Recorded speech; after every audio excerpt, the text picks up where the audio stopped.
Um, I will just share my screen, just 2, 3 slides. Can you see my screen? Yes. Okay, so welcome to the EUS Live. This is a truly cooperative effort, I must say. Thanks to all the friends who have agreed to join this at really short notice. So, as you see, this is we thought about it about a week ago, to be honest, and then discussed with our friends in the Indian EUS Club, Hong Kong Society of Endosonography, Gastroenterology Society of Singapore, Thailand Association, and they were all very happy to support. And I think that is primarily because this is an educational effort.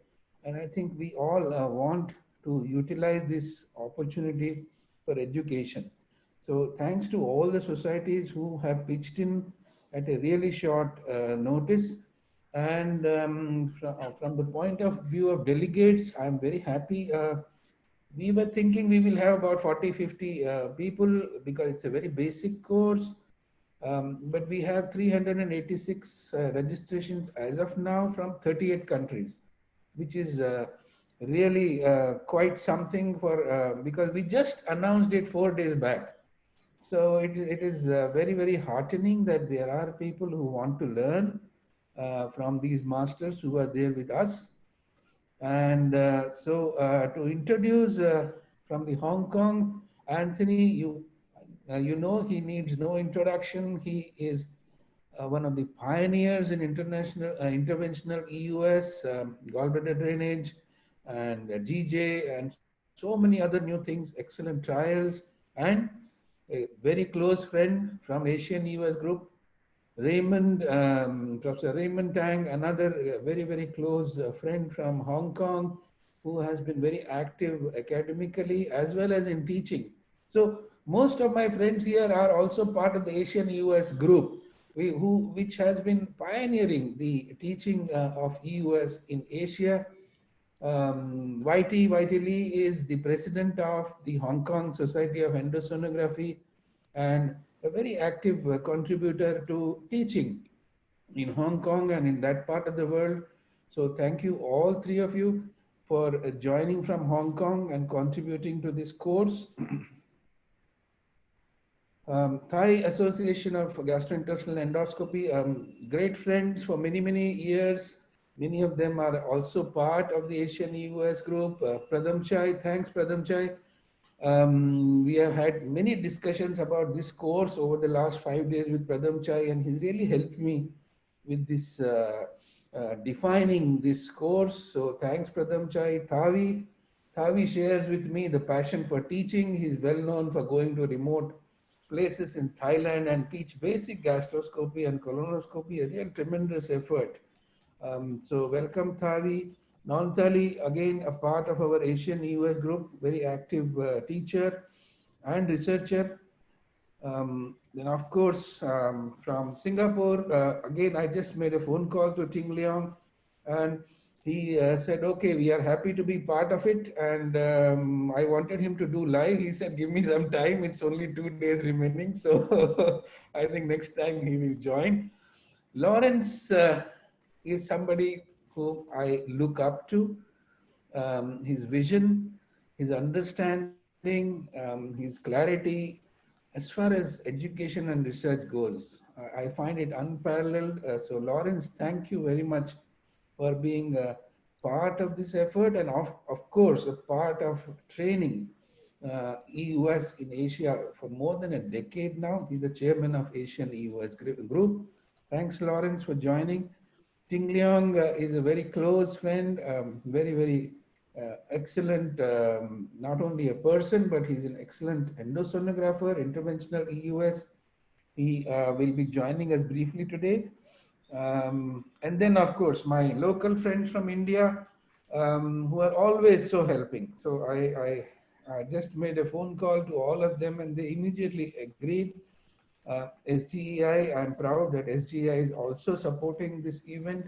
So Sundeep from AIG, Rajesh from Medanta, Mathew is the president of SGEI, Sundeep is the secretary now.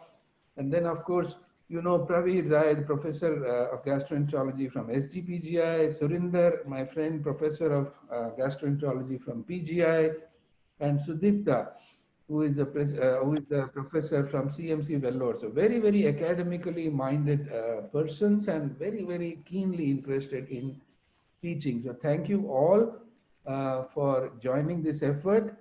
And the objective of this course, I have kept very, very simple to learn basic techniques and maneuvers. We are not hoping for much. We have this webinar format now, and we can do procedures on live patients and then transmit them virtually. And so we thought we will show basic maneuvers and see how it translates into training. So this is the course objective today. So the course will be very, very basic. We are not talking of very advanced techniques, basic radial, linear EUS and biopsy in different areas where it is useful. So this is the objective. So thanks all for joining. May I ask Anthony to say a few words, and then Lawrence, please. Anthony? Oh, thank you. So once again, congratulations to Vinay in organizing such a wonderful course in such a short period of time. I think we all know very well what Vinay has contributed to education over the past 5, 10, 15, 20 years. So I have no doubt that this course is going to be a brilliant course. And also, thank you very much for involving the Hong Kong Society of Endosonography. We are much honored. Also, Raymond Tang for helping us. Thanks, Anthony. Lawrence, may I have a few words from you before we start? Oh, thank you, Vinay. So it's a very, it's an honor for me to be able to participate in this very innovative workshop. I just want to highlight two important points. I think for those people who are new to, I think this sort of webinars, I think obviously, I think this year is extraordinary. So I think we have to so-called innovate. So I'd like to basically highlight, I think, Vinay's immense contribution as an innovator. So he's one of those kind of rare species of so-called educator innovator. So he innovates in terms of teaching. So I think we have gained tremendously from his efforts over the years, I think, in coming up with models of teaching. And obviously, I think the concept of School of EUS as well came from him. I think this time, I think between him and Anthony, they have initiated the monthly webinars. And I think thanks to you, I think you managed to, again, come up with this new idea. So we are very excited to see whether this particular innovative way of teaching will actually be the way to go. I think getting this basic things and transmitted live.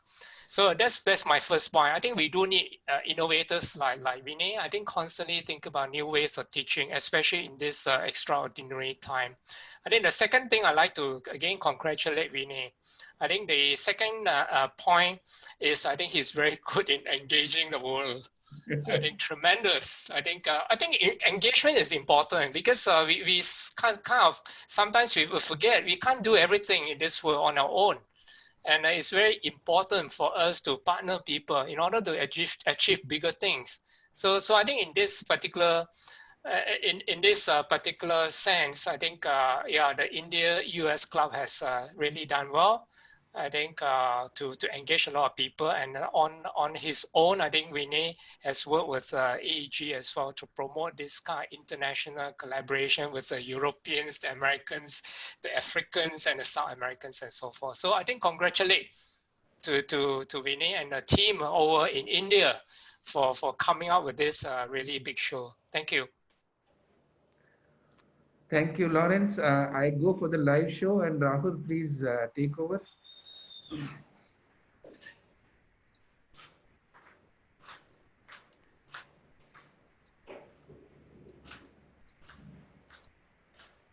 Rahul, you need to unmute. Rahul? Rahul, I think you're muted. Can you turn on your sound system? Sorry. Hear me now? Yes, yes. Yeah. So I have the great pleasure in inviting as moderators Professor Lawrence, of course, Professor Phillips, Professor Tang, and Professor Lee. Just to moderate the session, we're going to be live at Ideal Care Mumbai, and we'll be demonstrating simple linear pancreaticobiliary EUS. There'll be questions coming up on the screen, so if the moderators could just pass it on to us or to Professor Dhir, we'll be very happy to answer. So take about 30 seconds for us to be live across the other side.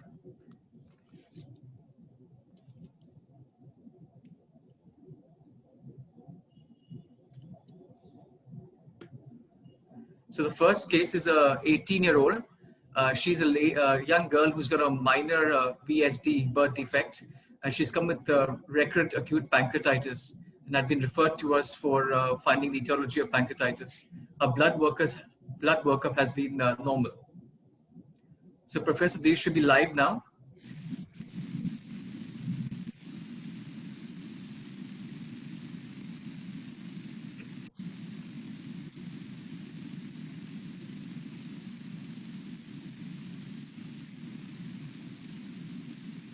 Yes, Vinay. Yeah, we are not able to hear you. Are you telling something?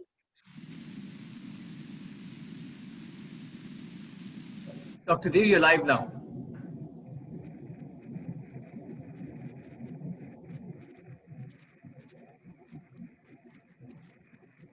Vinay, actually we can't hear you.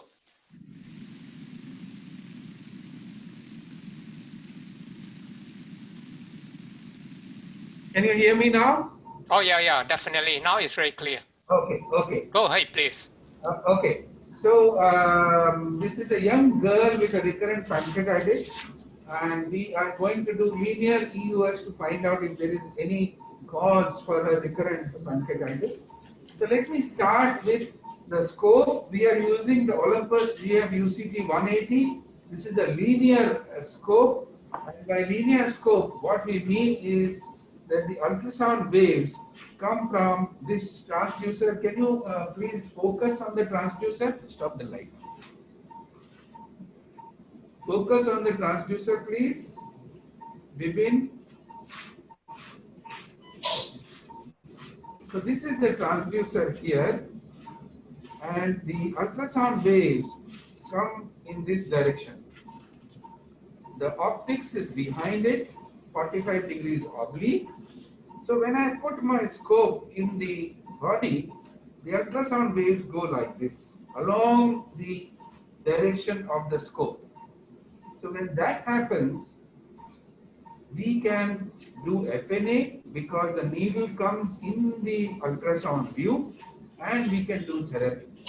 So that is the advantage of the linear echoendoscope. You see, this is the bending section here, which is a little long. See this? This is the bending section.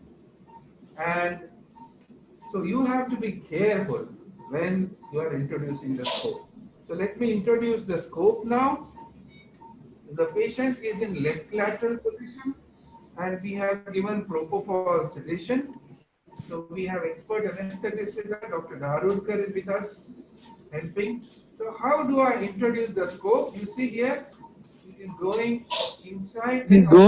inside. Then I start doing up. See this? I am sliding behind the tongue. Endo wheel, please. Endoscopy wheel.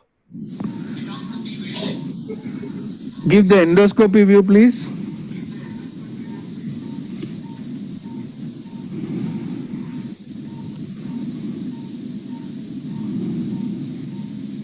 Are you getting the endoscopy view now? Are you getting the endoscopy view now? Yeah.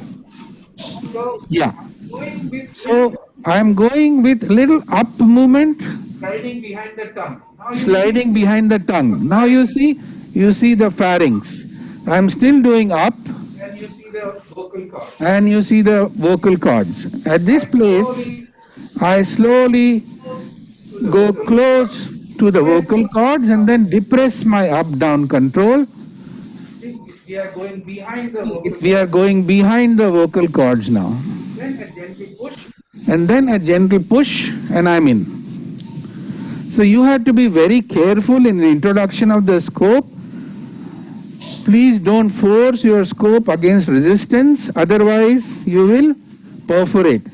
So cricopharynx and D1, D2 are the two areas that you have to be very careful against perforation. Now, what you are seeing is a lot of air. So you know GI tract normally has air, so there's no need to worry. Keep sucking. You see, I am keeping on sucking here. See this? What you are seeing now is the heart.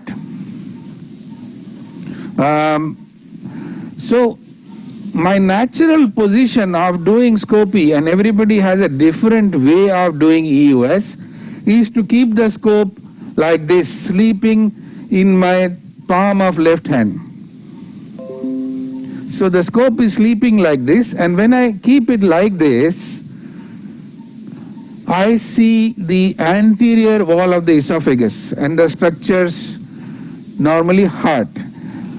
So if I want to see posterior from here, all I have to do is, and please look at my hands, I have, see, right and left hand are at 90 degrees. I rotate and think of it as a driving wheel of a car. So both hands are simultaneously rotating. The right hand is pushing the shaft in, and the left hand is rotating like this. And you start seeing aorta. So this is the posterior mediastinum, where you see the aorta. So this is the movement that you have to learn. Most important movement is this. See, this is the movement that is most profitable in linear EUS. So let us go down to the stomach. So now I am in the stomach, and see my scope, it's again sleeping in my hand. So we are seeing anterior structures. Freeze. So what you are seeing is the inferior vena cava. This is the hepatic vein, middle hepatic vein, and you see the liver. So you know that liver is anterior to the GE junction. So we are at the GE junction here. See, this is the hepatic vein coming from the IVC. So once I see this area, I push a little bit, about a centimeter or so. Freeze. Now what you are seeing is the hilum of the liver. So IVC, hilum of the liver. And this is the left lobe of the liver. So this is, see the hepatic veins, those are the hepatic veins. This is the portal vein.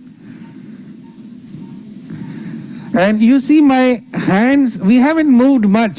So I keep teaching my students that don't do too many movements. Small movements in EUS make lot of changes. See this? I'm just moving little and the whole view changes. See this? Little movement. So now that we have seen the portal vein, I am using a little up so that the portal vein comes closer to my transducer, and I turn a little clockwise, anti-clockwise. So I'm seeing some lymph nodes here. So freeze.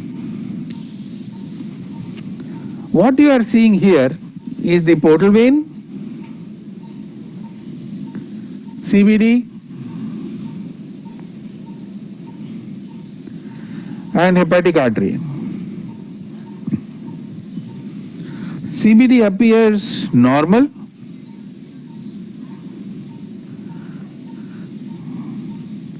And this is the gallbladder.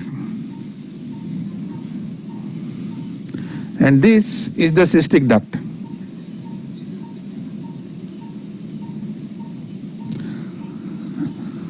So already I know that this patient has a normal appearing biliary system. The gallbladder is not distended, the bile duct is normal, so probably there is no biliary pathology in this patient. Now we go in little bit more, freeze, and what you are seeing is the head of the pancreas. So again, to revise, this is the portal vein, this is the gallbladder. You see this white line here? This is D1, air in the D1. And this is the head of the pancreas. Okay, now we will try to understand little more. So, see here, see this. Bada kar do thoda. हाँ. This is the head of the pancreas. Doppler.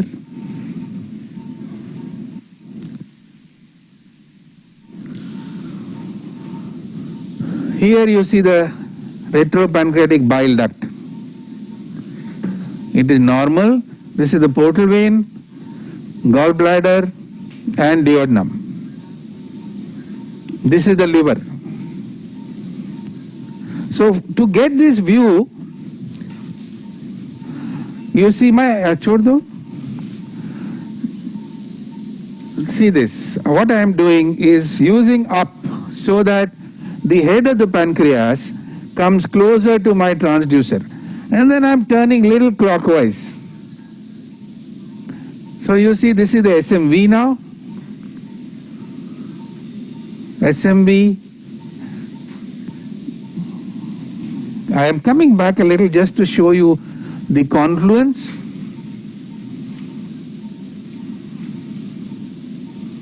This is the portal vein, bile duct freeze. So you see here the bile duct is entering the behind the head of the pancreas. So this looks very normal.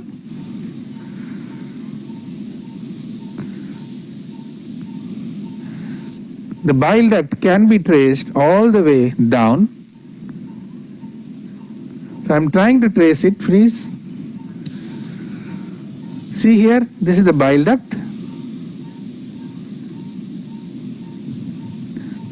Shodo.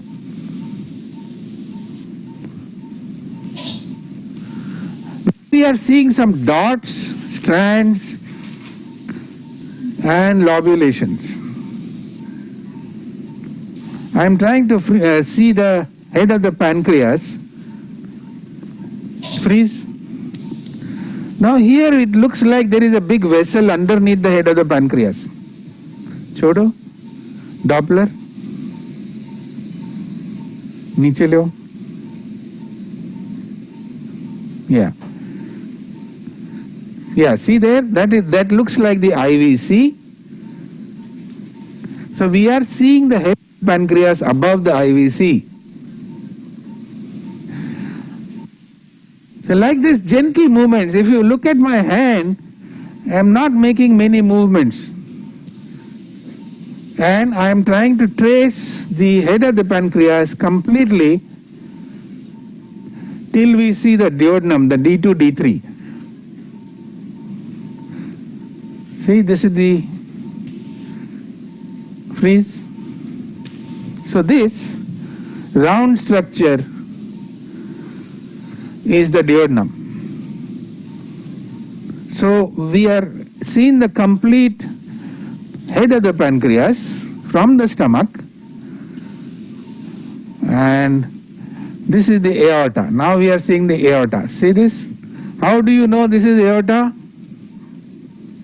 So if you have, see, this is the aorta, clockwise, anti-clockwise, IVC. Freeze. So this is the duodenum. You see the round structure? This is the IVC going underneath the duodenum. Chodo. And this is the aorta. So we try to use the pulse here.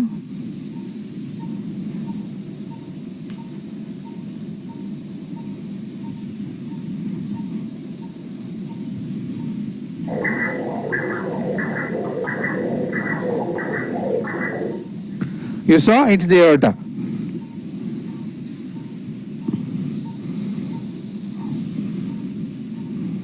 Okay, so now we come back. So I have traced the head of the pancreas till the duodenum. So we have seen the entire pancreas. Aur bada karo. And you see my position of the scope is now about 90 degrees clockwise. But you can keep changing it. See this? This is the head of the pancreas. Nicely seen. It looks very much like a chronic pancreatitis. Stop the Doppler. It looks very white. You see the lobulations? Freeze. So these are the lobulations. Hypoechoic areas covered all around by hyperechoic. So these are lobulations. Chodo. So this is a young girl, and chronic pancreatitis is very common in India. So this is how you see the entire pancreas. Freeze. So we are still in the head, and we are seeing this duct, which looks like the pancreatic duct. So remember, from the stomach, you will see the SMV first, pancreatic duct second, and bile duct last. Chodo. So we'll try to see where is the pancreatic duct. See, that is the pancreatic duct. Freeze.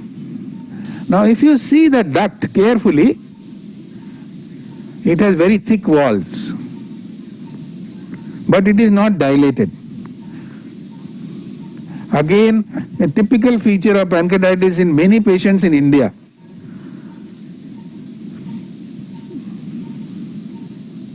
So I'll measure it. 2.1, normal, no dilatation. Chodo.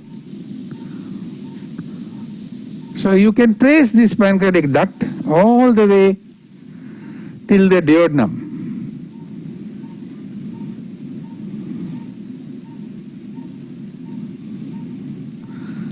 Once you have done that, you can trace this pancreatic duct back by gentle withdrawal. Please see, this is the pancreatic duct. You can see the margins very hyperechoic. So we go back like this. I'm gently doing, see, this is known as exploratory movement. You do clockwise, anti-clockwise, clockwise, anti-clockwise. At all these times I have a little up, so that the head is close to the transducer. Now I start turning clockwise. And you see, this is the neck. And now you release the up, otherwise the pancreas gets compressed. So we turn clockwise and see the body and tail of pancreas. Gently withdrawing and clockwise movements.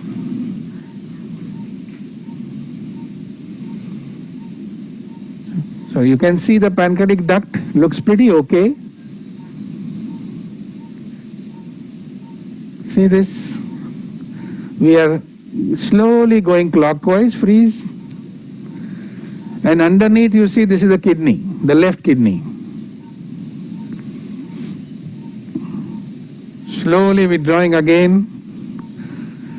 So the trick is to keep the pancreatic duct or the splenic vein at 6 o'clock at all times. If it is running away, withdraw a little more and do a little more clockwise. Freeze. So now we have reached the spleen. And this is the tail of the pancreas. You can see it. So I'll show you again, clockwise, little up. This is the splenic hilum.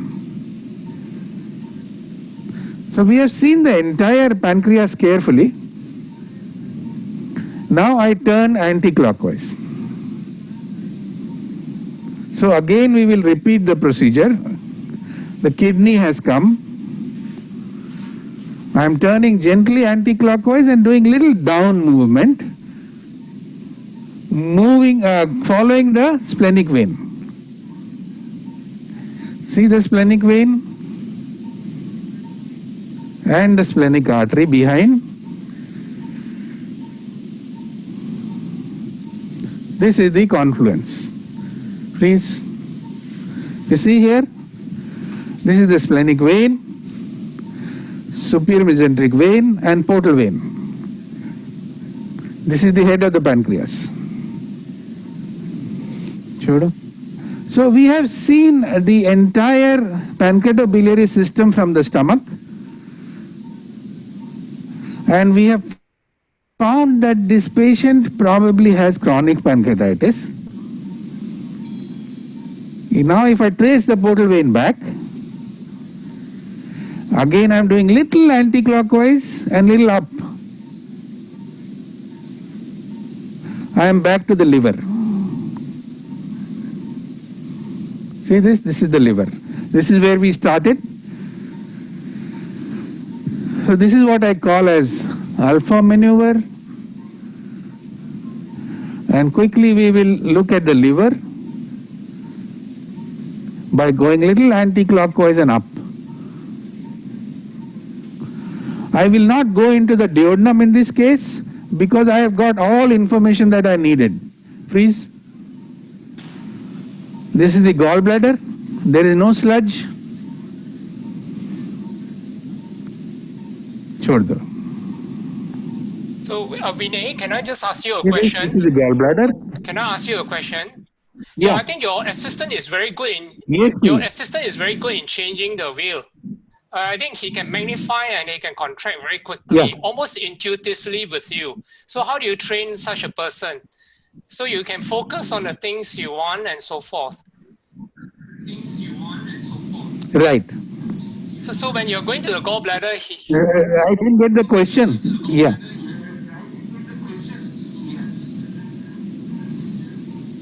The question is, how do you actually know when to focus on certain views? For instance, a gallbladder, he'll just go in and magnify it, and then CBD and so forth. So you actually get very good pictures.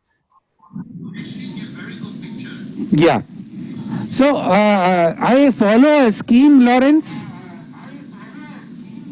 I start with the liver, hilum, bile duct, follow the bile duct to the head of the pancreas, and then go to body and tail of the pancreas. Okay. So when I am looking at the hilum, I also look at the gallbladder. So it's a typical anatomical way of looking at things.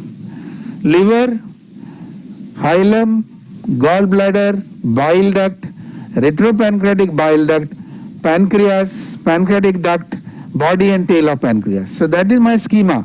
As I said, alpha loop. It's 10:35, sir. Okay, I am finishing. So now the screening from D2, D1 and D2. A lot of other procedures are planned. Rajesh is showing a case, Thawee is showing a case. So I will not go into D1 and D2 because I think I've got complete information here. Vinay, okay, what are the questions? Any questions? Vinay, yeah. How to take measurements of dilated pancreatic duct, head, body and tail? Measurement of pancreatic duct, very easy. If you are, yeah, or any measurement, very easy, freeze. So I am measuring the portal vein here. There is a caliper. So I take this mark here and press set, and then go to the other end. This is 7.1. So the normal dimensions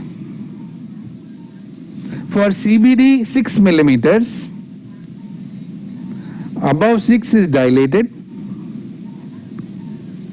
For pancreatic duct, 3, 2 and 1. Some people use 4, 3 and 2 also. But 3, 2 and 1 seems to be okay. 3 millimeters in head, 2 millimeters in body, 1 millimeter in tail. Can you hear me? Yeah.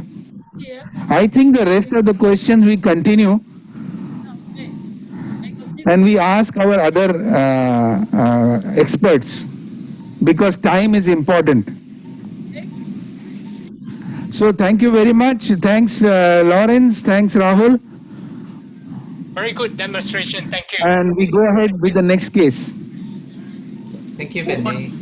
Yeah, we move on to the next case, which is going to be live from the Asian Institute of Gastroenterology, Hyderabad. Professor Sundeep Lakhtakia is going to demonstrate EUS guided biopsy. So we are over to Hyderabad. In the interim, I think there were some questions on the chat. If the panelists, moderators could answer the questions, I'd be grateful.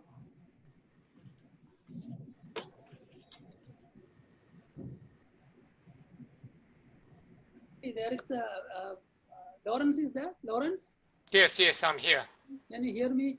Yeah, I can hear you. I want to ask the panelists, when we assess a case of recurrent acute pancreatitis, I think, seeing duodenum, studying pancreas from the duodenum is quite important. And I think, looking at the ambula and the route of, ambula as well as the gallbladder and bile duct is better studied from the duodenum as well. There's some question answers going on, sir. Okay. Mathew, can we maybe let Sundeep go on, and then we can ask Sundeep the questions. Welcome, Professor Lakhtakia. Okay. Thank you for joining us this morning in the EUS Live. You're ready to go, sir. Thank you, Rahul. Good morning, everybody. Good morning, Lawrence. Good morning. Hi, Sundeep. And Raymond. Good morning from Asian Institute of Gastroenterology. With me is my colleague, Dr. Jahangir and Dr. Asif. And we are assisted by Dr. Harinath and Dr. Srinivas from the anesthesia team. So today we have a case, a young lady with Dr. Jahangir would tell the details. Good morning, all. So she is a 30-year-old lady presented to us with a fever of 3 months duration. It was low-grade fever, and the fever workup we did. Obviously, COVID is negative, and ESR is mildly elevated. She has mild anemia, but on imaging, CT chest and abdomen showing multiple lymph nodes, which are very large and conglomerated also.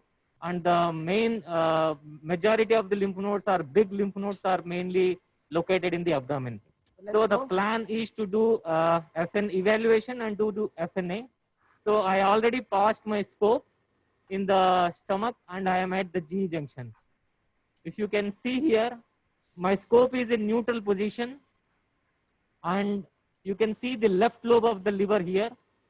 So that means my ultrasound probe is pointing anteriorly so that we could see the anterior structure. We can see the left lobe of the liver. Behind that is the heart we can see, and in between there is a diaphragm. So I start my examination from here, from the left lobe of the liver. The main lymph nodes are located at the porta. So the main aim is to go towards the porta. To bring the porta into position from the left lobe, what we need to do is a gentle clockwise rotation. So you can see the left lobe now, and I am doing a gentle clockwise rotation here.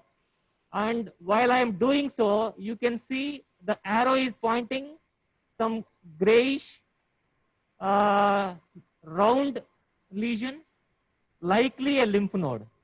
So this is the lesion. we can evaluate furthermore in detail.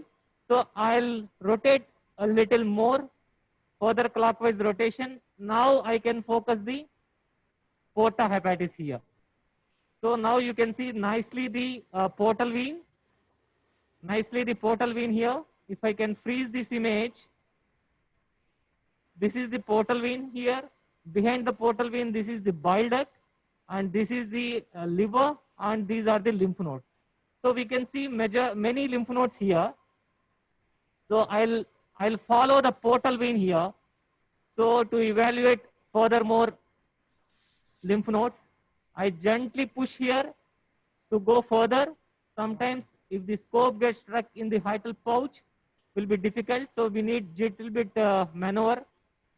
So you can see the multiple lymph nodes here. So this is one lymph node, arrow is pointing.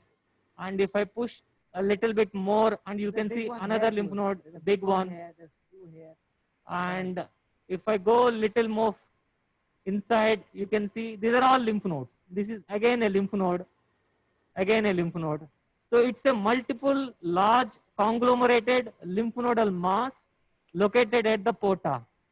So this is the porta. Lawrence, you can appreciate that? Yes, yes, definitely. Yeah, I think very good. Okay. Now you can see here.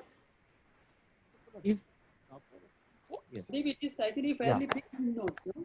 now I rotated further clockwise rotation, we can see the abdominal aorta here. So this is the abdominal aorta. We can see the celiac takeoff. So just anterior to the celiac takeoff, you can see a large lymph nodal mass. And we can follow the celiac artery. We can see the bifurcation of celiac artery into the splenic artery and the hepatic artery. And I am gently pushing my scope, following the splenic artery. We can see the pancreas. So now the arrow is pointing at the pancreatic area. And this is the splenic artery, peripancreatic lymph nodes. So this is again a large lymph nodes at the peripancreas. So we have seen peripancreatic lymph nodes, paraceliac lymph nodes, and also the lymph nodes at the porta region. So these are all large, and this lymph node is relatively large. I think we can measure the size of this lymph node also here. So look, it's a big, almost 5 centimeters, 62. Wow. Now, this is huge. And what's the differential diagnosis at this stage? So she is a young female, though fever history is there and multiple large, this size of lymph nodes. The main differentials would come here are Cox or lymphoma. So I'll go more favor towards the lymphoma than Cox. These are very uniform lymph nodes, as you can see. In tuberculosis, when these nodes become big, they almost always have some kind of a necrosis, which is missing in these nodes. So lymphoma becomes a strong possibility, and that's why I think we should do an FNB rather than FNA. So Sundeep, before you go there, do you mind actually just, I think several of the participants asked about the tracing of the bile duct all the way from the hilum to the pancreas. Maybe I think you can just quickly revise this tracing, because I think there's quite a number of lymph nodes in the hilum. Can you see the relation of the lymph nodes to the hilum, to the common bile duct and so forth, and trace it to the pancreas? Okay, Lawrence. Before you puncture. I would also like to say that same nodes that we see in the hepatic hilum can also be seen from the duodenum. Okay. From stomach, they are on the opposite side of the portal vein, and when we cross the duodenum into the duodenum, then we see the nodes on the same side of the portal vein. Now you can see the same lymph nodes in the D1. You can see the pancreatic head here. This is the pancreatic head. We can see the PD, nice PD within the pancreatic head. And close to the scope, that's the bile duct. We can trace the bile duct till the lower end up to the ampulla. So bile duct looks little dilated, maybe 6-7 mm. We can measure it also. Always measure perpendicular to the wall of the, so this 7.9. Okay.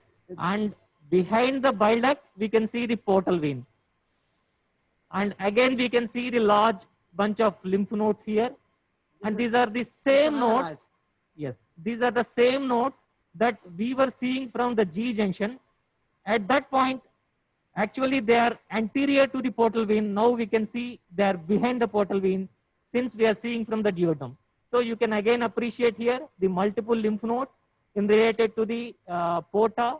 So I would just like to re-emphasize what Jahangir said is the arrow is pointing at one big lymph node, which we actually saw from the stomach. There's another node here, another node below. That's the portal vein, which has the flow inside it.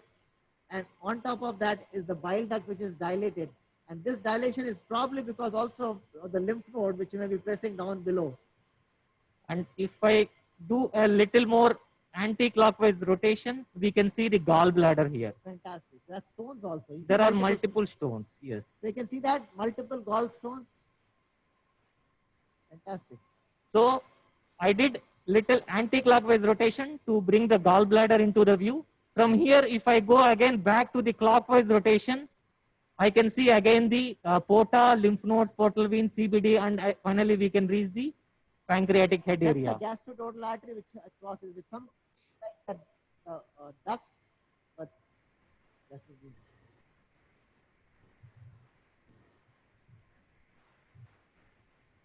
this is the gastrototal artery here. So now we how to select the node which we will target for biopsy.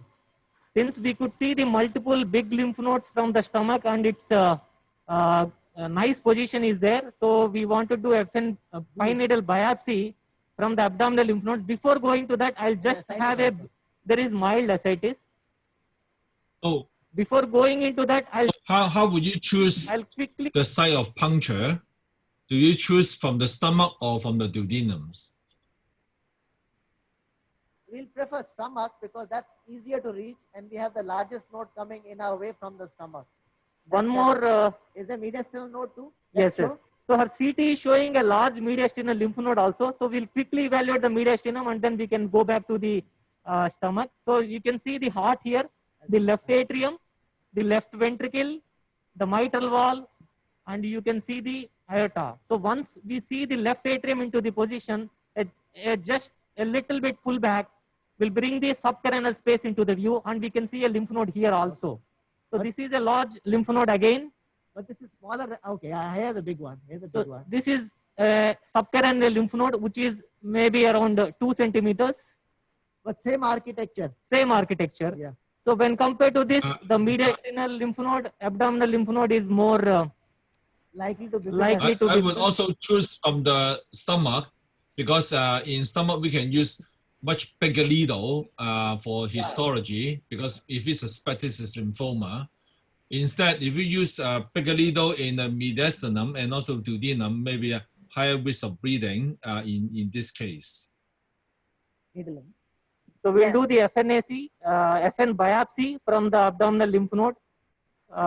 We can select one of the large, easily accessible, the one with no interposing vessels. So I feel maybe using a choir.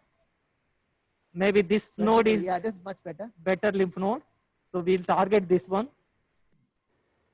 Okay. So I'll enlarge the picture. So I have taken fine needle biopsy needle. This is acquired needle from the Boston Scientific. We selected 22 gauge because we want a biopsy good specimen both for cytology, cell block, and if we are suspecting lymphoma, we need some tissue for the flow cytometry also.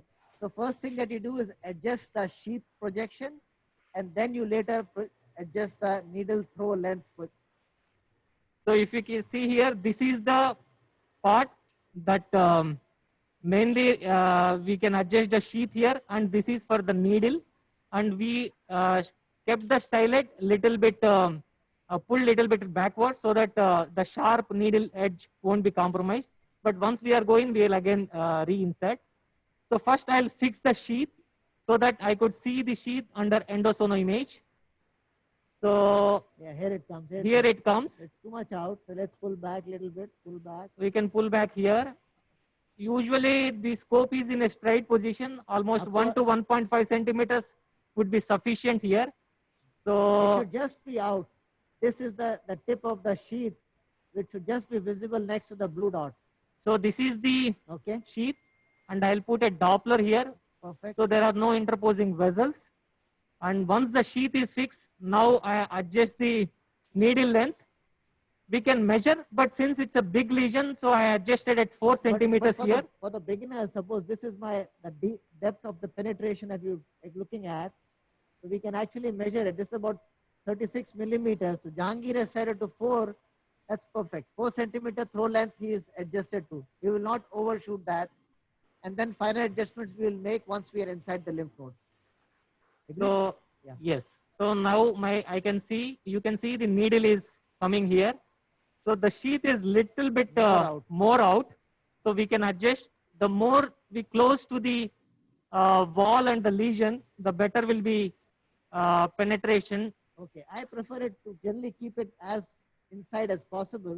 I would like to keep it actually here. The reason for that, keeping it next to the blue dot, is then I can adjust the fanning, and I can make the fanning. If we are too much out, then fanning becomes a little challenging. Definitely. Okay, Yes, sir. go ahead. So now we'll adjust the sheath and we can puncture now. So the needle is inside. Now you can concentrate here. We are pushing the stylet again inside so that whatever the material at the tip of the needle will go out. And we are now doing a slow pull technique. So assistant is removing the stylet slowly. By that time, I'll make few passes here. 1, 2, 3. And after that, I'll try to go and target to some other area. For targeting a different area, you have to pull back the needle almost to the surface and then go in different direction. Then the fanning really happens. Okay, good. So we'll choose to this periphery area now, and we are going in. So you'll try to make 8 to 10 to and fro movements. And while now inside. we'll go this area. Okay. There's still more length to go in, but anyway, that's fine. No suction. What? You want? Okay. So Can you tell us the consistency of the lesion? How do you feel it? It looks soft to me because the needle is moving easily without any. So now I'm closing this and I'll take out the needle. Let's see what the material we got. So Sundeep and company, can I just ask a question from the audience? They asked Yes, you please. why whether the Doppler is necessary before the puncture. Yes, Doppler is very important before the. Am I audible? Am I audible? आवाज ठीक है मेरी? ठीक है। इसे position लगाओ। दूसरा mic Ramesh भाई आ रहा है? रमेश भाई? एनेस्थीसिया के डॉक्टर कौन? I've got some pose here. Very nice, very nice. Close. Okay. Camera focus on the material we got. Sundeep? Yeah.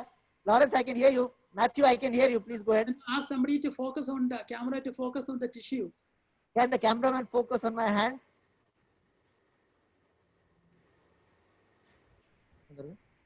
So I have got a long core.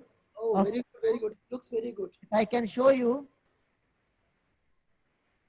The cameraman can focus as close up as possible. And this has, some of them has white core. So this is what we are looking at. I think I will use this totally for cell block because that's for my core biopsy, because my pre-test provisional diagnosis is lymphoma.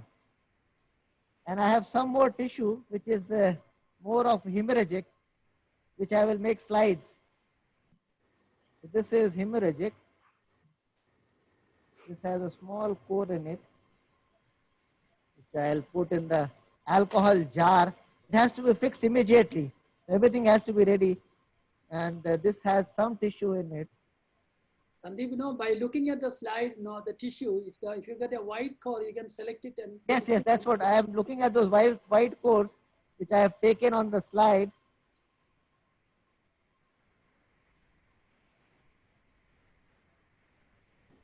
I think now FNB has changed the whole thing now. While I am doing this, we will also take samples for slide.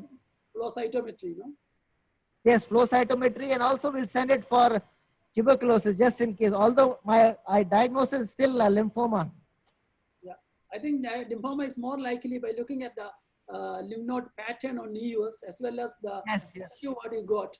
A question to the panelist, Lorenzo, your comments, do you think there is any role for finally aspiration cytology now, or only FNB has replaced the whole thing? I think I'll only do FNB and make some slides with those which I've made, but I'll take 2 dedicated paths, one for flow cytometry, which will be sent in 1 cc of saline, and 1 pass dedicated for tuberculosis ancillary tests for the DB Gold. To Lawrence and Raymond, is there any role for FNAC now, or is only all FNB? I think for this case, I think FNB is certainly the indicator. I think we need a core biopsy. I think these are the classic indication for FNB in the old days. But in any case, I think nowadays we tend to use FNB for most cases anyway. Because I think increasingly with precision medicine, with all sorts of things, I think there's no reason now. Almost. I know YT is giving a talk later on FNA, but I think mostly we use FNB. Same here in Hong Kong. So in Prince of Wales, what we are doing is if we are not using a dedicated biopsy needle for this big lesion, we probably go with a 19 gauge needle, like a regular FNA needle, but then the tissue will be sent for histology. We think even a 19 gauge needle here will do a pretty good job getting tissue for for histology. I think aspiration will get restricted to the fluid studies, cystic neoplasms and also. And one more thing, Lawrence, your comment on, do you think that ROS is becoming extinct now? I think there's enough evidence to say that MOS is the way to go. Okay, so I think the only issue with MOS is I think it needs training. Yes, so I think once we can train enough people, then certainly I think then you don't need the cytopath, which is the issue in Asia, isn't it? I think in many centers in Asia, they just don't have a cytotech standby, unlike the Western countries. So I think that's a way. Just very quickly, I think on the technique of FNA, I think the audience asks, do you lock your up down before you puncture?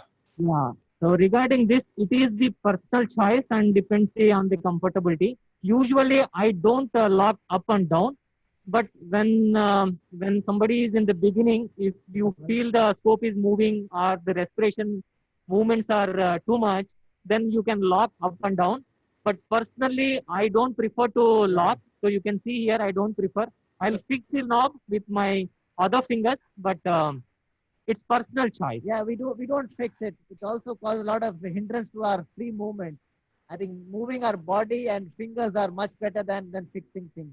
Unless you're in a very difficult position where taking the FNA, you're likely to slip out, then I would lock my scope. I think Sundeep, it is very important point. Initially people tend to lock it, but it's not necessary. But I agree, in a difficult position where the scope position cannot be maintained, probably fixing will sometimes benefit. Last 2 minutes, Dr. Lakhtakia. We're going to move on to, after that, to Medanta. Thank you. Any closing questions, sir? Okay, I think there's one more question before we close all the Q&A. The question is, if you have 2 choices for puncture, one is a mass in the head of pancreas, the other one is lymph nodes. Which one do you choose first? The lymph node is preferred because that stages the tissue higher. And especially if the lymph node is looking malignant and the primary diagnosis is also cancer of pancreas, then I will do the higher stage FNA. Okay. Great. I will extend this question further. If there's a mass in the liver also, or a metastasis in the liver, I will target the metastasis first rather than anything else. Yeah, agreed. I think the metastasis should be tackled first before you attack the primary one. Okay, good. Excellent. Excellent demonstration. We have answered all the questions. Very good. Thank you, Dr. Jahangir. Thank you, Dr. Lakhtakia, AIT team. Thank you very much. We're going to move on to Medanta now in Delhi, where Professor Rajesh Puri is going to demonstrate contrast EUS. So we'll be moving in a couple of minutes to Medanta.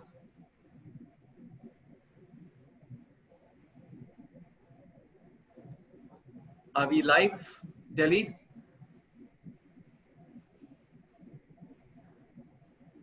Good morning, Dr. Rajesh Puri. Rajesh, you are on. We can't hear you, Dr. Rajesh Puri. Good morning. Medanta, we can't hear you. I don't think they can hear us either. Dr. Rajesh Puri.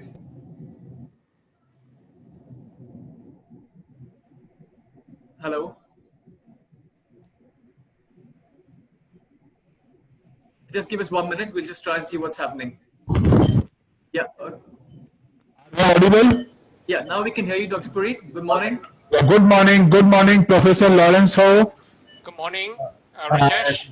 Thanks to Dr. Vinay. And we have an excellent team. You know this, in the COVID era, all the patients who go for endoscopic ultrasound or for any endoscopic procedure, we do the COVID RT-PCR, and this lady is COVID RT-PCR negative. That's why I've taken the liberty to use the surgical mask rather than N95 mask. Otherwise, in our day-to-day practice, I'm using the N95 mask. We have an excellent team. My colleague, Dr. Saurav, who is an excellent endosonographer. Good morning, everyone. He is doing FNA and the diagnostic. He is not doing the contrast EUS. That's why I have taken the liberty to show the contrast EUS. We have got a technician, Ashwani, who is always be with us in our endoscopy suite. Dr. Jubin, who is also doing endosono, but he is a master of endoluminal. He is doing the manometry and he is doing the third space endoscopy. Dr. Suraj Bhagat, he is an ERCP guy who is doing the all therapeutic ERCP. We have an anesthesia, Dr. Jaswinder, and we have entire nursing staff. So Dr. Saurav is going to brief about the history of this patient. Good morning, everyone. Thank you, Dr. Rajesh Puri sir and the faculty for this excellent opportunity.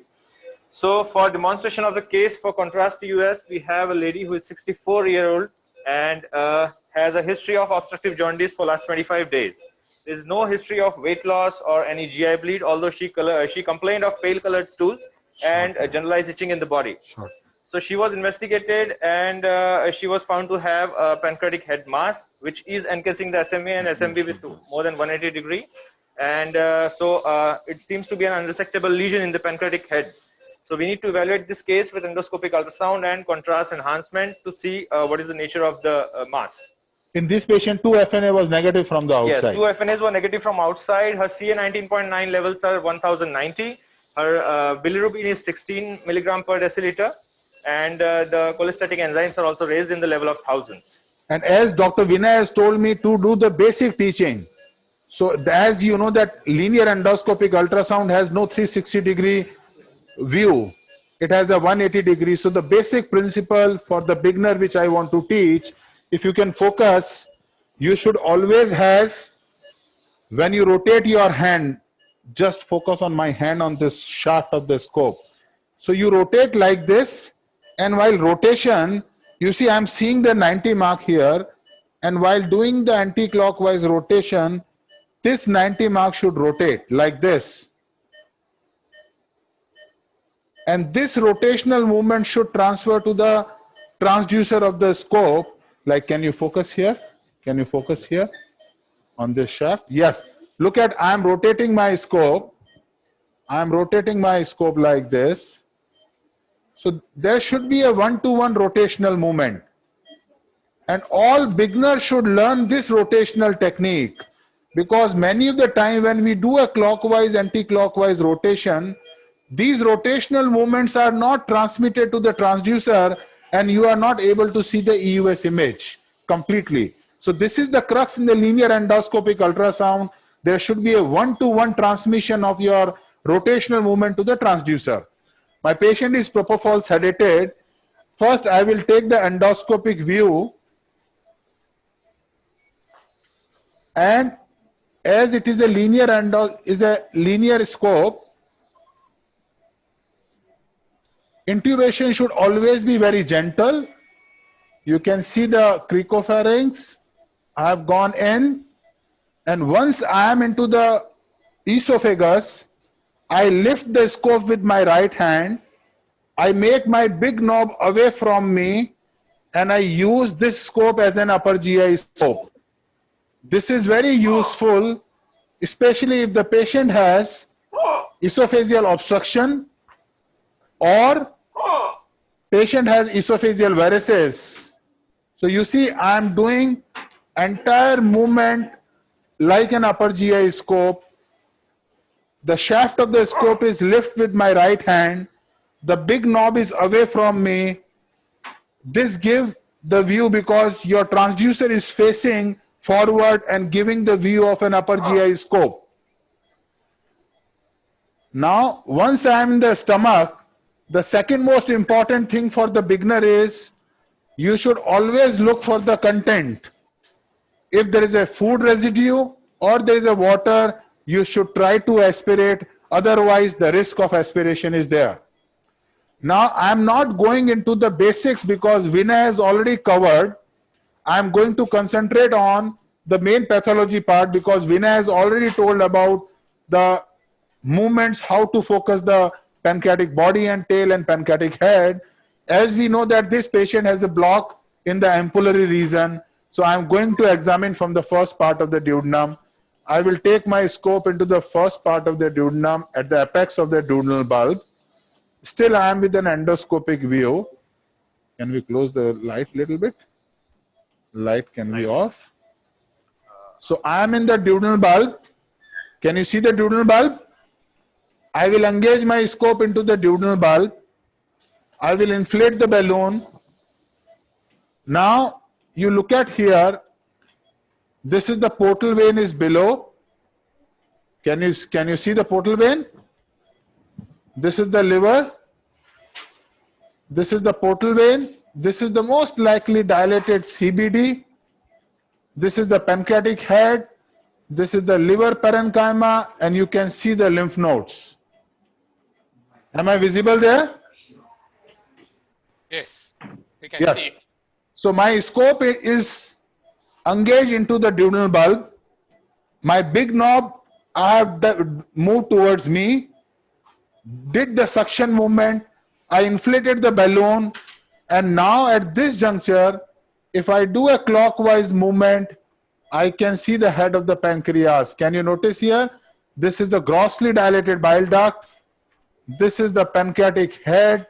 And if I do a clockwise movement, can you see the bile duct? And you see a large mass. Is the mass visible in the head of the pancreas? Can you see it here? Yes.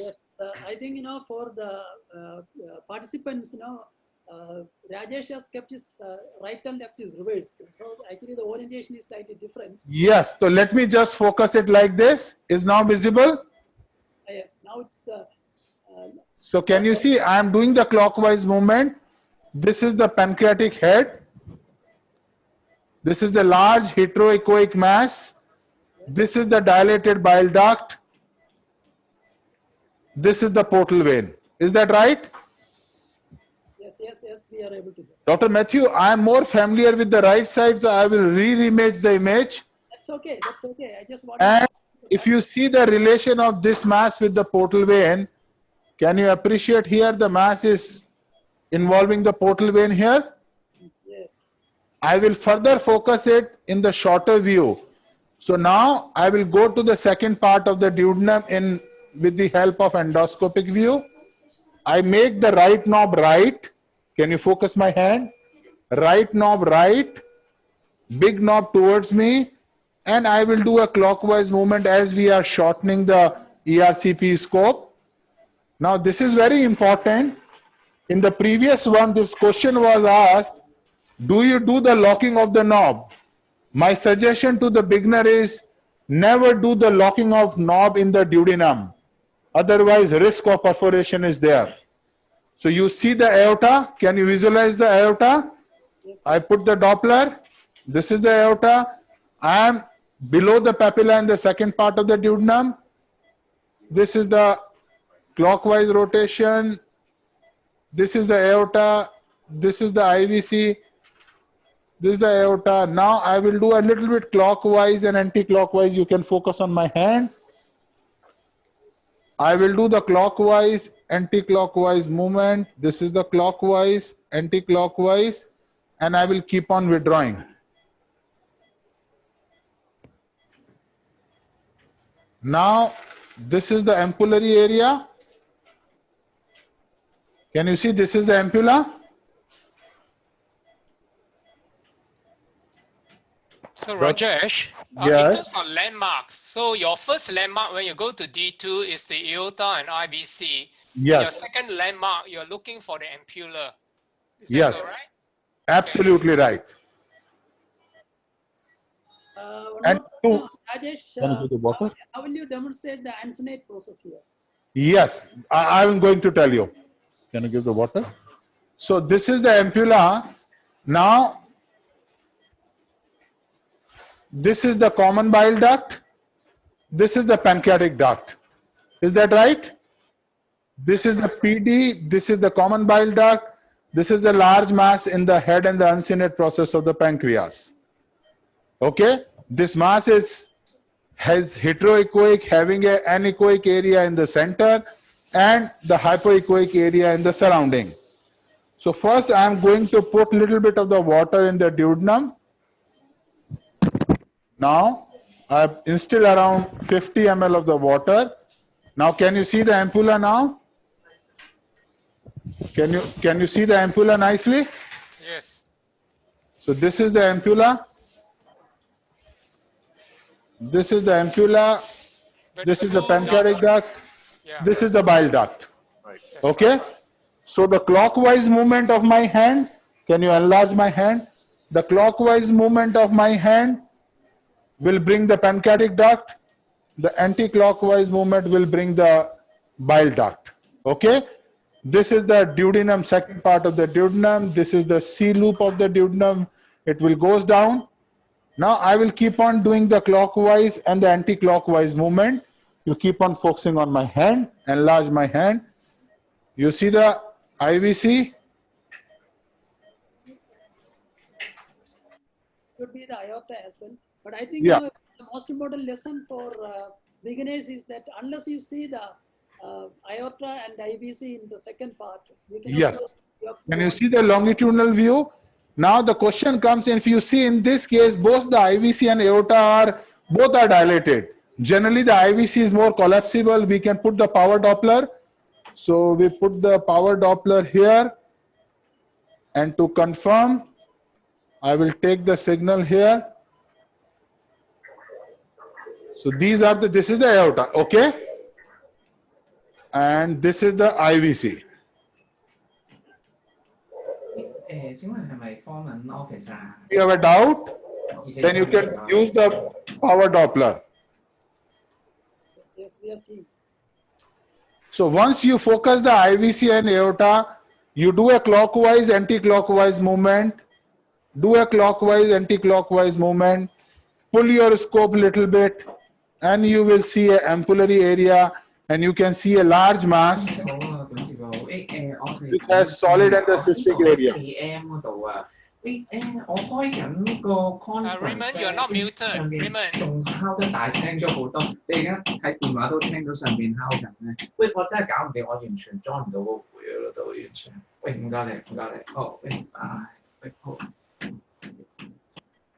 Rajesh, you continue. Okay, so we are going to perform the contrast EUS in this case. The reason is the 2-FNA was negative. We have a suspicion it is an adenocarcinoma with the degeneration, or it is a neuroendocrine tumor with the cystic degeneration. So how to do the contrast agent? My assistant Ashwani is going to tell. Can we focus the contrast agent here?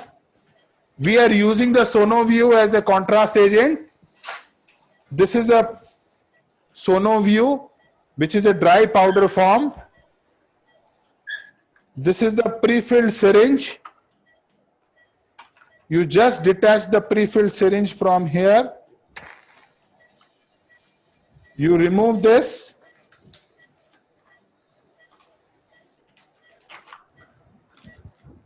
This should be attached on the back of this.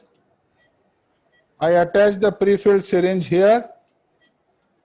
This will go inside. Now I'm going to push the saline inside. So there is no air.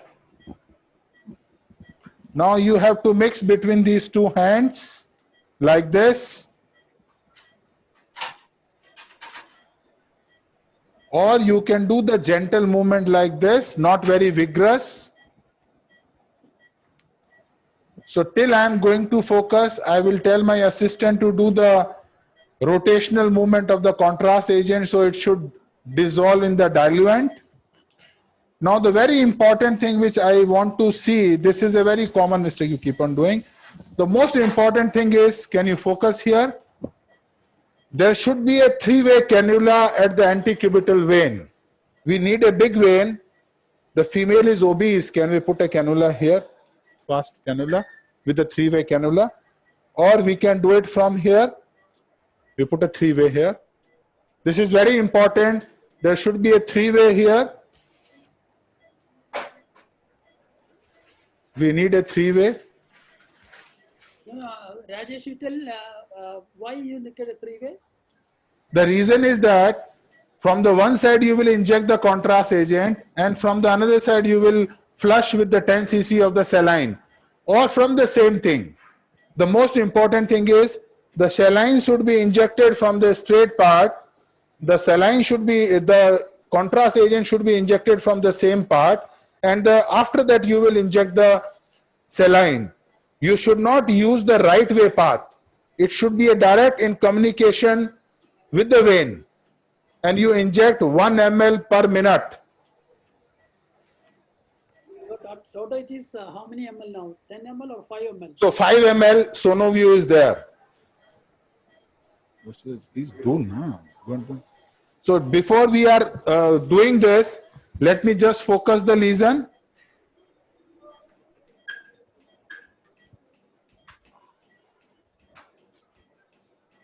So I will again go to the first part of the duodenum. This I am in the first part of the duodenum. This is the lesion. This is the lesion. Can you see it here? Okay. Is there? All right. Rajesh? Yes. There is a question here from the audience. Yes. So what setting do you use? Is there any particular setting you need Yes. for the contrast EUS in your processor? Yes, Professor Lawrence, before going for that, I'm just making the arrangement here. And I'm going to show what to be done.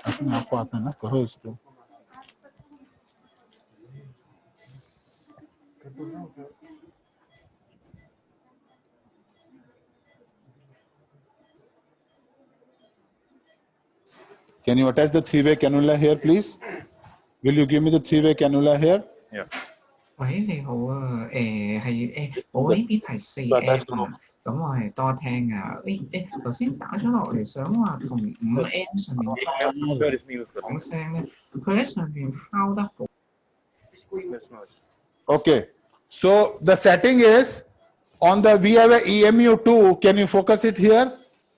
This is the contrast panel. Can you visualize here now? This is a B mode imaging. Normal saline. Professor Lawrence? Yes. This is the B mode image. This is the contrast image. The most important thing which I want to highlight, the mechanical index should be around 1.5 or 2. If you use the high mechanical index, the bubble will get burst. So it is important you should have a dual image panel which shows with the mechanical index of 0.15. Is that okay? Yeah. Question is, can you make it down? Can you make it around 6? NS. Rajesh, will you use a black and white or you use a color coding? Can you again repeat? No, you use a black and white imaging or you use color in this? No, black and white. Black and white. I think, this news endoscope, UME3, the premier one has got an advantage that probably you can use color also. I think you need to get opinion from the Olympus people there. So I will again re-emphasize, we are using the SonoView as a contrast agent. It comes in the prefix syringe. You dilute with the 5 cc of saline. There should always be a three-way cannula. Can we focus it here? This is the contrast agent which has been filled in the 5 cc ml. This will be attached to one of the side. Can you attach it, please? Sure. Please attach it. Yeah. And once I will say inject, he will inject 1 ml per second, and the 10 cc of the saline should be there in the other syringe. That should be ready. Now you have to take the dual image which is prefixed in the EMU2, which has a B mode imaging, and the other is a contrast imaging which is completely black. The mechanical index should be 0.15, which is prefixed, and I've kept the distances around 6 or 5 centimeter. That is important. Now the arterial phase will come for first 30 seconds. So look at here, I have focused the lesion. Let me again focus the lesion here. Can you see the lesion in the B mode image? Is that visible? Yes. Dr. Mathew? Yes, we are seeing. Now I will tell my colleague to inject. Will somebody will focus here? Yeah, he will inject 1 ml per second. Inject.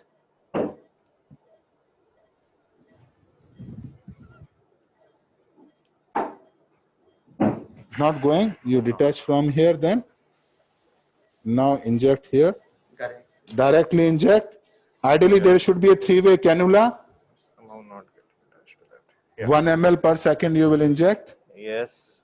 Yeah. Yeah, inject completely 5 ml. Inject, inject, inject, inject, inject, inject, inject. Now inject filled with the saline.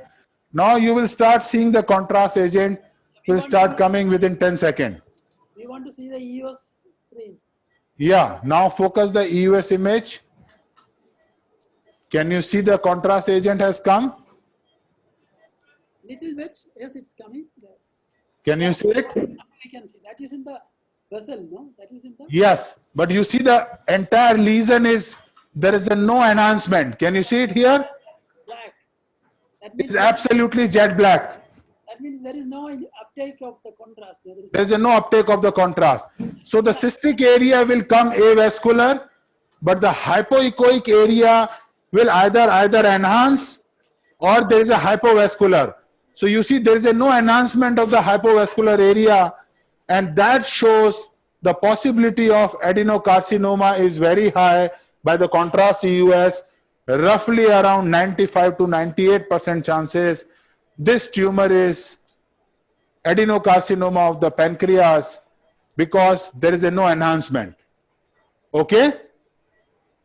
Rajesh, thanks for the demo. I think the audience is asking whether you just do this contrast and for the sake of doing, or you're hoping that the contrast will tell where to do the FMB. Because I think previously there were already 2 non-diagnostic punctures. So is this contrast helping you to target the area for your next biopsy? So it's a very good question, Professor Lawrence. The most important role of contrast agent is to know the microperfusion level, the enhancement pattern.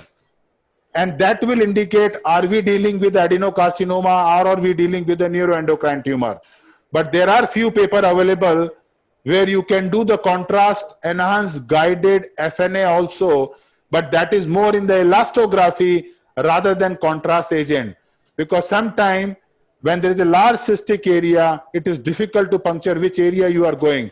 So those areas which perfuse and hyper enhance, you can take the FNA. But in the hypovascular lesion, you cannot target by the guidance of contrast EUS. The major use of contrast EUS is to know the enhancement pattern depending upon the microvascular circulation. Yes, you can do the targeted FNA, but the major role of contrast EUS is to know the enhancement pattern and predict, are you dealing with adenocarcinoma or are you dealing with the neuroendocrine tumor. So my plan is now to take the biopsy rather than taking the FNA. What I'm going to do is to take the biopsy, and the important thing is for the biopsy, which I always suggest, that your scope should be in the stable position, the most important thing. So I'm going to keep my, like this. I think the Doppler is very important before doing this. My scope is in the stable position, is in the long loop position. I'm using the acquire needle, 22 gauge needle. I'm going to show the basics concepts of EUS FNA. If any question on contrast EUS, I think with this we got the information. It is a hypovascular tumor. The possibility of adenocarcinoma is very high. We are planning to do the FNB rather than taking a FNA because the 2 FNA was negative. So we are using the acquire 22G needle. The most important thing, we will focus on this. From the biopsy channel, you introduce the needle. The few basic points which I want to highlight, this should be completely lure lock on this. We focus on this. This should be lure lock and firmly attached. Many of the time, the beginner, the screw mechanism is not completely tightened. While taking the FNA, it got detached from here. So this should be completely locked. Second aspect is you take out the sheath. So I'm taking out the sheath. You can see either in the EUS image. Can you appreciate in the EUS image here? Or you can see in the endoscopic view. Both the things can be done. Either you visualize in the endoscopic view. Can you see the endoscopic view and the sheath out? Is the sheath visible? Sundeep, is it not better to look at the EUS rather than on endoscopy? Yes, absolutely agree. I've shown you, you should show in the EUS image also, and I have focus in the EUS also. I will again focus, somebody will show from the cursor. You will see the... Puri, you got 3 minutes to show this FNB. Okay, so can you see the sheet, Dr. Mathew? Yeah, yes. Yes, so my sheet is fixed. Very close to the transducer, you can see hyperechoic thing. Yes. Now the second step is to release the needle lock. I will remove the stellate little bit. Now the most important thing is focusing the lesion. The lesion should be around 5 to 7 o'clock position. This is very important. While taking the FNA, your lesion should be in that way that you can focus it. So what I'm going to do, I'm in the long loop. Let me just give me 1 minute and try to see if I can focus in the short loop position. That will be more stable for me. So I have released the right left knob. I will bring it here. So this mass is here. But no, I think the long loop position is better to focus. Let me again go to the long loop position. I'm not comfortable in the short because it is an uncinate process mass. Now see, can you focus it? This is a large lymph node. So what is the choice? Should I take from the mass or should I take from the lymph node? Lymph node looks very big, and I think lymph node is a good option. And also you can take from both. That is what I think. But first, I will take from the lymph node. Is that right? Yes, I think so. Yes, I would suggest to start from with the lymph node. Yeah, because I think I already failed from the mass. That's a good question from the audience. I think they are talking about, you know, the cystic area right in the middle of the tumor. Could that have been necrosis? So before puncturing, I will put the Doppler to look for any intervening vessels. Once I put the Doppler, I will remove it. I will remove the stellate. And can you see my needle? Is my needle visible? Is my needle visible? Yes. You are coming from the left-hand side. We are used to seeing from the right-hand side. Yes. Now I will reintroduce the stylet, although in the literature the role of stylet is no more, and I will do the slow pull technique. And in the slow pull technique, my assistant is going to withdraw the stylet gradually, and I will keep on doing the to and fro movement. So this, I will do the to and fro movement. For the beginner, this is important that you should always has. Can you see the fanning technique? I'm puncturing this side. 1, 2, 3, 4. I will change my direction. I will puncture in this. So by using the big knob, so you focus here. By using the big knob, if you can focus my hand is, I'm making the big knob little bit away, and I'm on the periphery of this lesion. I'm the periphery of this lesion. We are not seeing the EUS image. Yeah. So in a single pass, how many strokes you make? So I generally do 10 to 15, Dr. Mathew. That's good. I think in one position, one place you make at least 4. 4. Lawrence, your comment. Raymond, your comment. How many strokes you make in a single pass? As many as you can. 10. Yeah. For me, it's as many as I can. Yeah. I may even make at least 20 and sometimes, it depends, especially in this case when the prior biopsies are negative. I think we should look for. So my first pass will be without suction. If I won't get. Dr. Puri, we'll have to move on to the live lectures. We're running a little late. Can I just show the specimen and then you can take away? Yeah, thank you. Thank you. Focus. So I have taken without suction, but if there's no material in the next pass, I'm going to take with the suction. Karo, dalo. Dalo. Put it.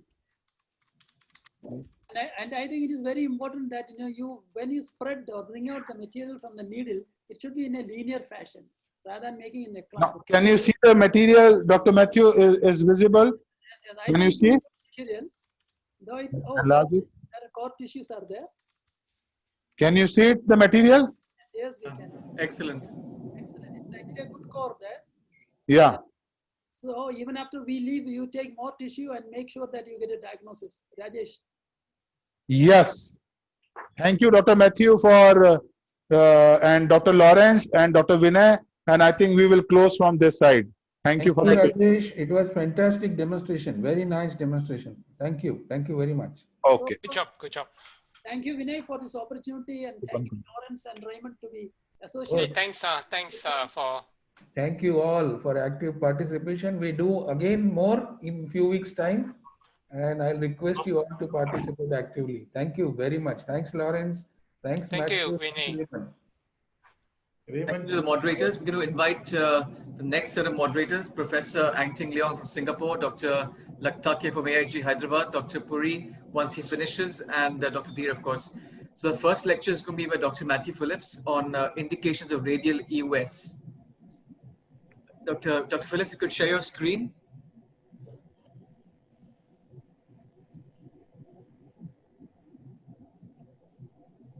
Dr. Phillips.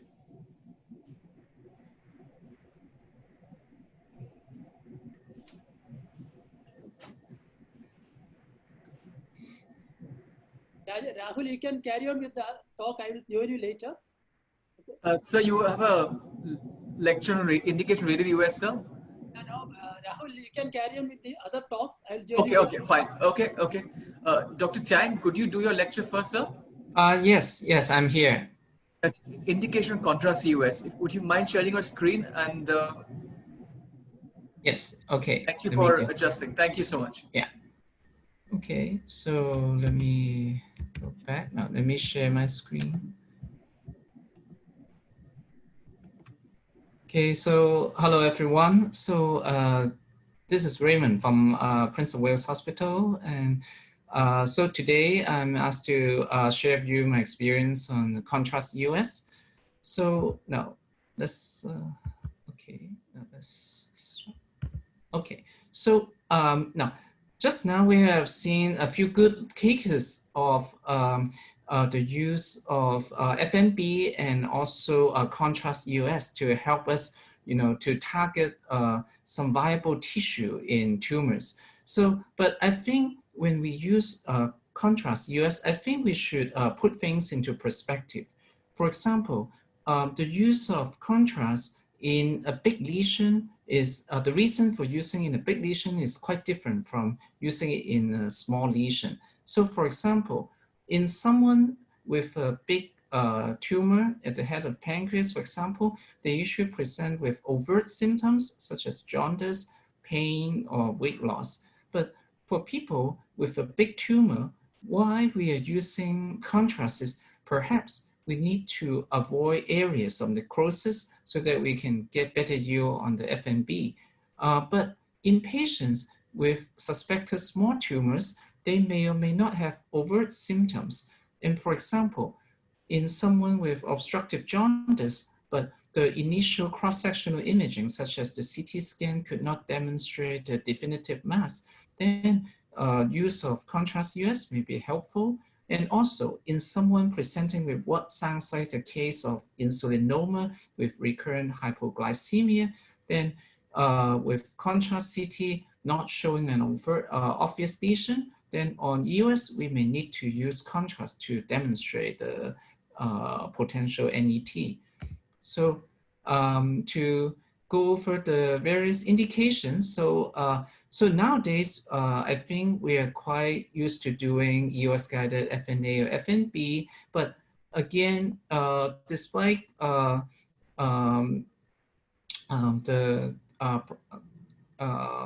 improvement in techniques, there's still cases that we couldn't get diagnostic tissue, and so the contrast enhanced EUS could be complementary.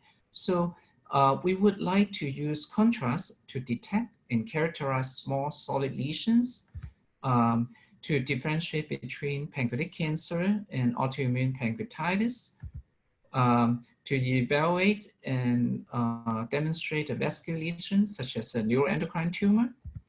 And also in pancreatic cystic neoplasm, we can use contrast to differentiate between viable mural nodule versus non-enhancing mucus, and also to look for areas of necrosis to guide EUS FNA, FNB. So now let's take a look at this video here. So here we have a patient with obstructive jaundice, but the initial CT did not show the obvious lesion. But anyways, patient underwent ERCP, a short stricture at the distal CBD was confirmed, a stent was put in. So here, as you can see, there's a small hypoechoic lesion near the distal CBD and probably at the head of the pancreas. So here I'm using elastography to demonstrate that this small lesion is indeed stiff. So now can you see that the small lesion is blue in color? Now I also argue there's also some stiff tissue around this lesion. So now we're proceeding to contrast EUS. So right off the bat, you can already see that there's some hypo-enhanced area here. This is the arterial phase. We're using sonoview here.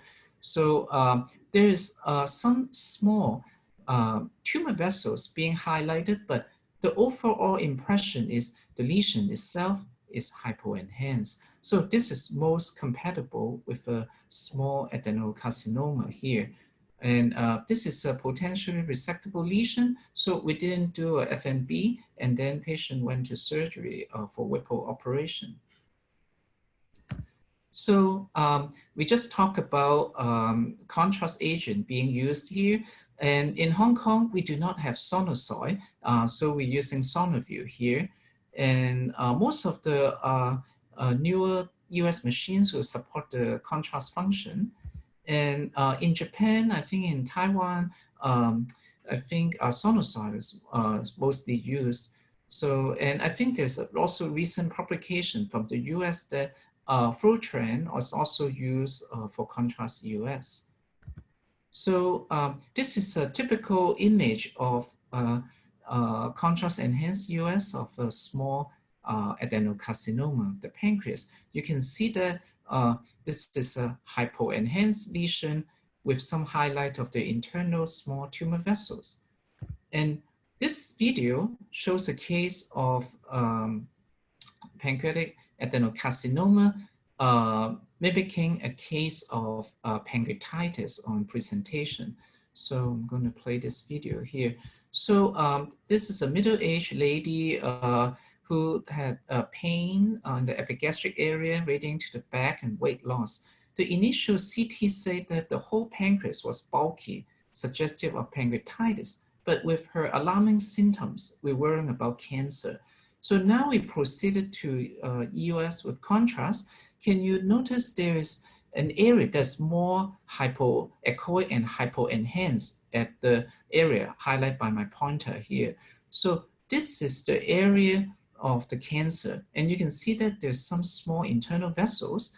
Now, even though the pancreas itself look kind of bulky, but I think if you FNB or FNA the other parts of the pancreas randomly and not targeting this hypoenhanced area, you're probably not going to get diagnostic tissue.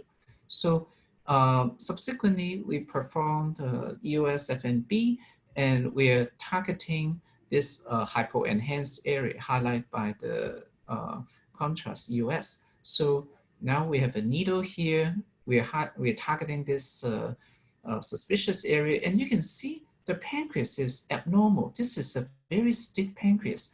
You can see that the needle has a tough time getting into it. So so eventually the FNB result came back to be diagnostic for adenocarcinoma. So moving on, so in patients with, for example, symptoms of insulinoma, but with the initial contrast CT not demonstrating a lesion, EUS is helpful in identifying small neuroendocrine tumors. And here you can see that this is about a lesion of a 1 centimeter size and dislocated at the neck and body of the pancreas. And after sonofil contrast, the lesion is hyperenhanced. So and in this video, we have a case with a patient with symptoms of hypoglycemia, and initial CT did not show lesion. But guess what? On EUS, we see multiple small, well-demarcated hypoechoic lesions. Now, so there's one there. Now, multiple small lesions here. So basically, patient have multiple neuroendocrine tumors, likely insulinoma throughout the pancreas. And this is contrast EUS of one of these bigger lesions. So now we're seeing the timer showing that we are in the arterial phase. Now, there is a strong enhancement of this lesion here. Can you see that? So this enhancement pattern is very different from what you see in the case of adenocarcinoma.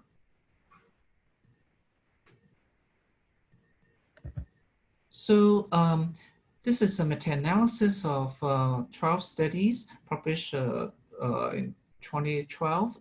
So you can see that contrast EUS has a very high pooled sensitivity and high pooled specificity for pancreatic mass lesions. And in this study by Professor Kitano, the use of contrast EUS is probably better than multi-detector CT when we are looking at lesions less than 2 centimeters. So this is more sensitive than multi-detector CT when we're dealing with small lesions. And in these two studies, so we can see that contrast EUS and EUS FNA are complementary. And with the use of contrast EUS and EUS FNA together, the sensitivity is up to 100% for pancreatic lesions. So I think the use of contrast EUS is particularly helpful when the initial EUS FNA was non-diagnostic, just like what you see in the case of pancreatic tumor demonstrated by Professor Rajesh Puri. So highlighting the use of contrast EUS. So now, what about in patients with suspected autoimmune pancreatitis? Now, sometimes the pancreas will look very bulky. Sometimes they will have a mass-forming lesion looking like a pseudotumor. So, but in people with autoimmune pancreatitis, the use of contrast will demonstrate iso enhancement.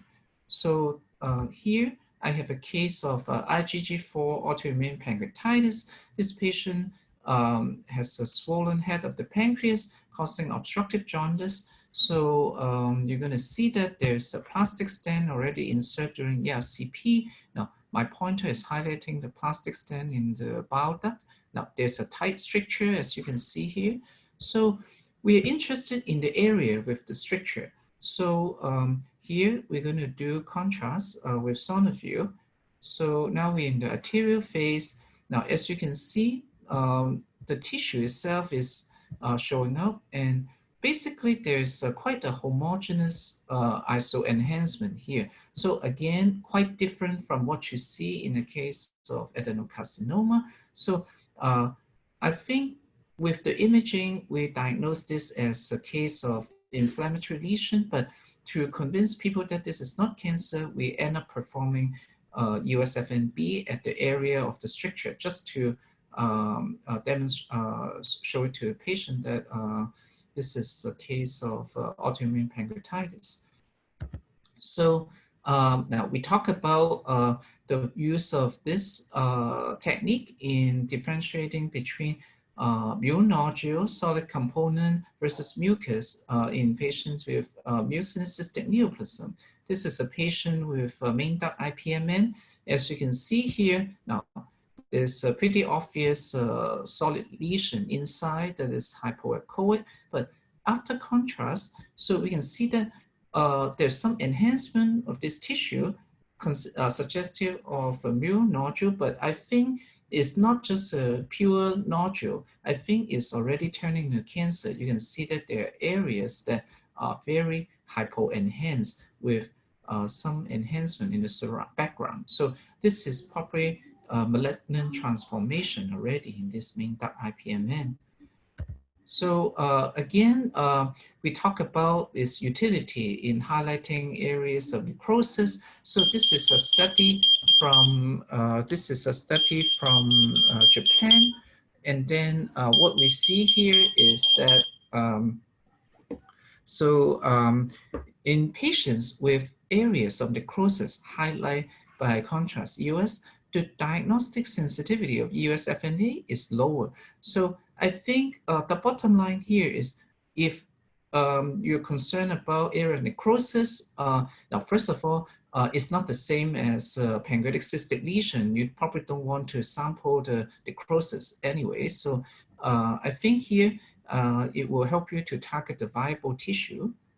And also, let's say in the lesion, there was no obvious areas of necrosis, but the use of contrast EUS guided FNA may lead to more diagnostic view on the first pass. So here in this study, doctors required less pass to achieve a diagnostic FNA in patients with solid pancreatic lesions. So in summary, I think contrast EUS can be used to better detect and characterize mass lesions in the pancreaticobiliary system, especially when we're dealing with small lesions. It's complementary to EUS FNA, and it allows us to perform targeted FNA in selected patients. So thank you very much.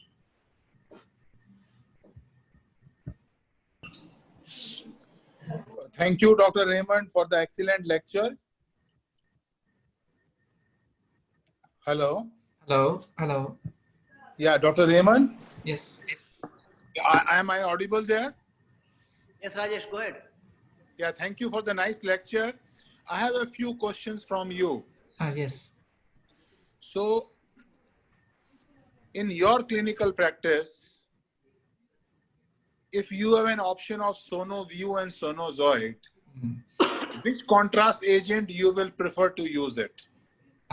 So now Sonozoid is quite unique in the sense that it has a Cooper cell phase, and then I think some people like it, and also when we use Sonozoid, the time that we allow to see the lesion will be a little longer. So in general, after injection of Sonozoid, the effect may be seen up to several minutes, versus Sonoview is usually more short-lived. So I think that's probably one of the things that we should take note of. Second important problem which we encountered in our country, patient of chronic calcific pancreatitis with the mass. Yes. There are a lot of artifacts comes because of the calcification. Yes. And we are not able to give the value addition with the help of contrast agent because the stone causes acoustic shadowing. We are not very sure is this hypoechoic lesion is because of the shadow or it is a true hypoechoic lesion having a malignancy. And when you do a contrast, you won't find that kind of picture which is supposed to be in your rest of the lesion which has no evidence of chronic pancreatitis. Right. Yeah, this is a difficult problem. I think this is actually a good point to be discussed with the audience too. So because even with BMO imaging, the presence of echogenic foci already is an artifact that we will encounter in patients with chronic pancreatitis. So that's why sometimes there may be limitation in the imaging itself. But again, if it's already diffusely involved of the pancreas here, I think contrast in this case may not help you very much. I think just too much artifact from the background, I think. And one is my opinion, only my opinion, then I will leave to Sundeep for the question.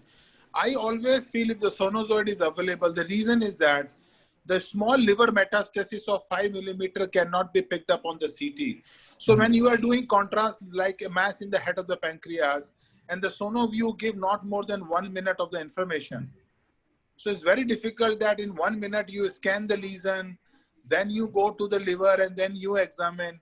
And if you use the 2-3 contrast agents, 2-3 means 2-3 times, then the cost will go high. So how do you do to scan the liver, to see the pancreatic lesion, and contrast also give the better evaluation with the vessels also.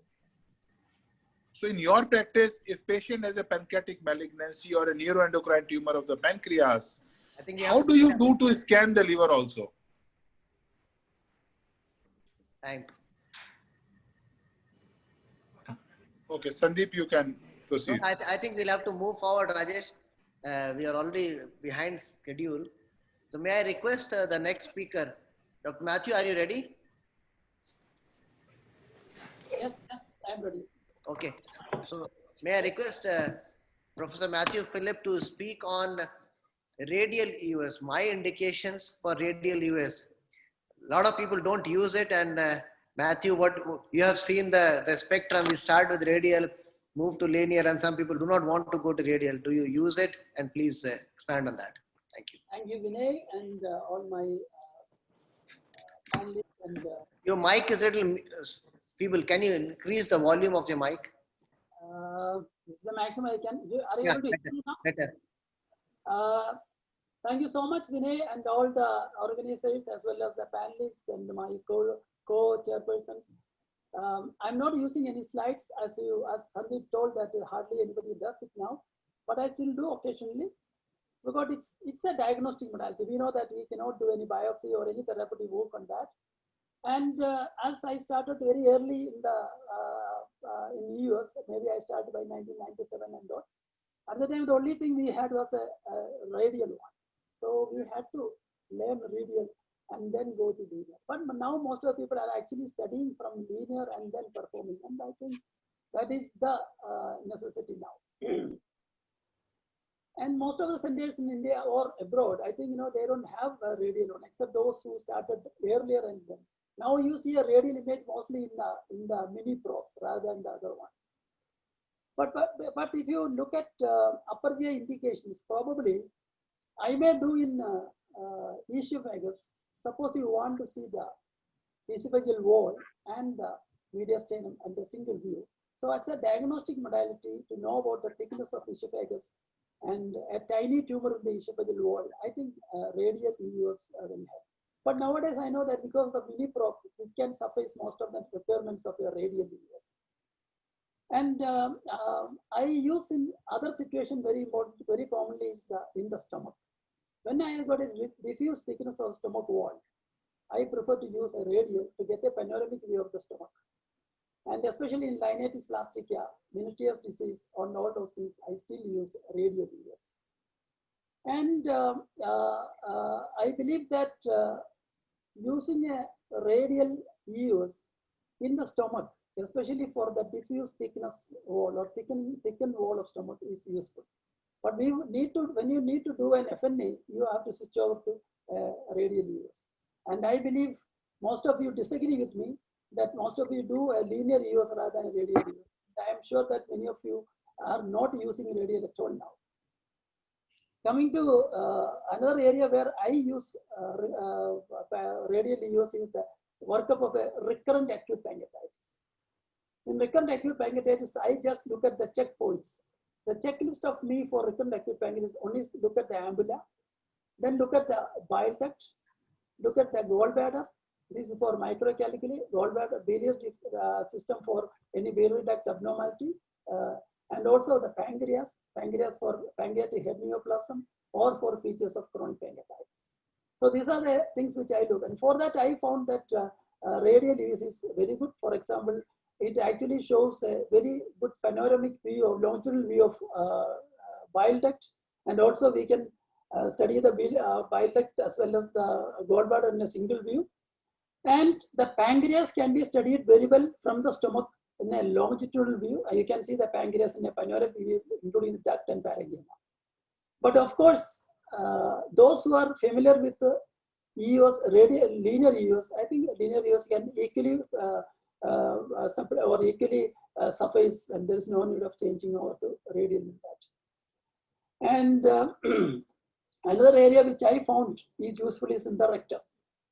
I found that when I study for rectal lesions, I still prefer to use a radial rather than a linear, except in those situations where I want to do a drainage for pus collection or for FNA. Because I do in Crohn's disease, I look for perianal disease, I still use radial EUS. And also for studying the rectal sphincters, anal sphincters, I still believe radial has a role. And it all depends upon your experience and exposure. And I feel that these are the areas which I believe still I would be using a radial one. So people can differ, you can ask me questions, I will answer, because I did not make any slides for that. Thanks, Mathew. Thanks a lot. What I would do is I'll ask each of the panelists if they can tell 1, 2, 3 where they use radial EUS now. So let me start with me. I will use it for staging of esophageal cancer, staging of rectal cancer. If I have to look for an internal anal sphincter defect, yeah, these are my indications today. I think and of course, training. I covered everything of this. Still, I think your indication and my indication are almost same. Yes, yes. Sundeep? Sundeep? My indication would be in upper GI tract. I look it for the bile duct stone. I think I do it faster with radial than with linear to pick up any suspected stone.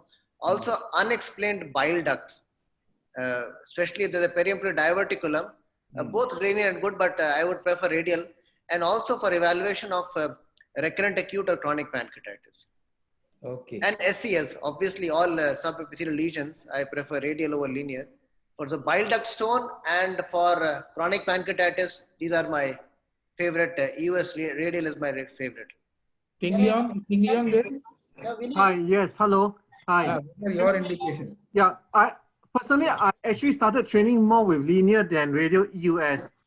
But when I became independent, I realized that there are actually opportunities where radial EUS might be better. I think 2 aspects. One is the efficiency, and 2 is how it represents some pathology to show other people. And therefore, I actually, my approach is the same as the other panelists. For the GI wall, be it upper or rectal, I'll use radial EUS to give a good quick overview. For the bile duct, if I'm evaluating for stones, I would also use a radial EUS. It gives, I can see very fast, and I can use it to show people, and they can be convinced, especially if it's negative. That's about it. And also for I mean right now for if I use contrast, the image with radial EUS is somehow nicer than with linear EUS. Okay, that's it. Yeah. Rajesh, what are your Yeah. indications? So my indication is definitely in the rectum and the anal canal. I use the radial, number one. Number second, small mucosal lesion in the pyloric antrum or in the duodenum, where if I don't have a mini probe, then I would use the radial scope rather than linear.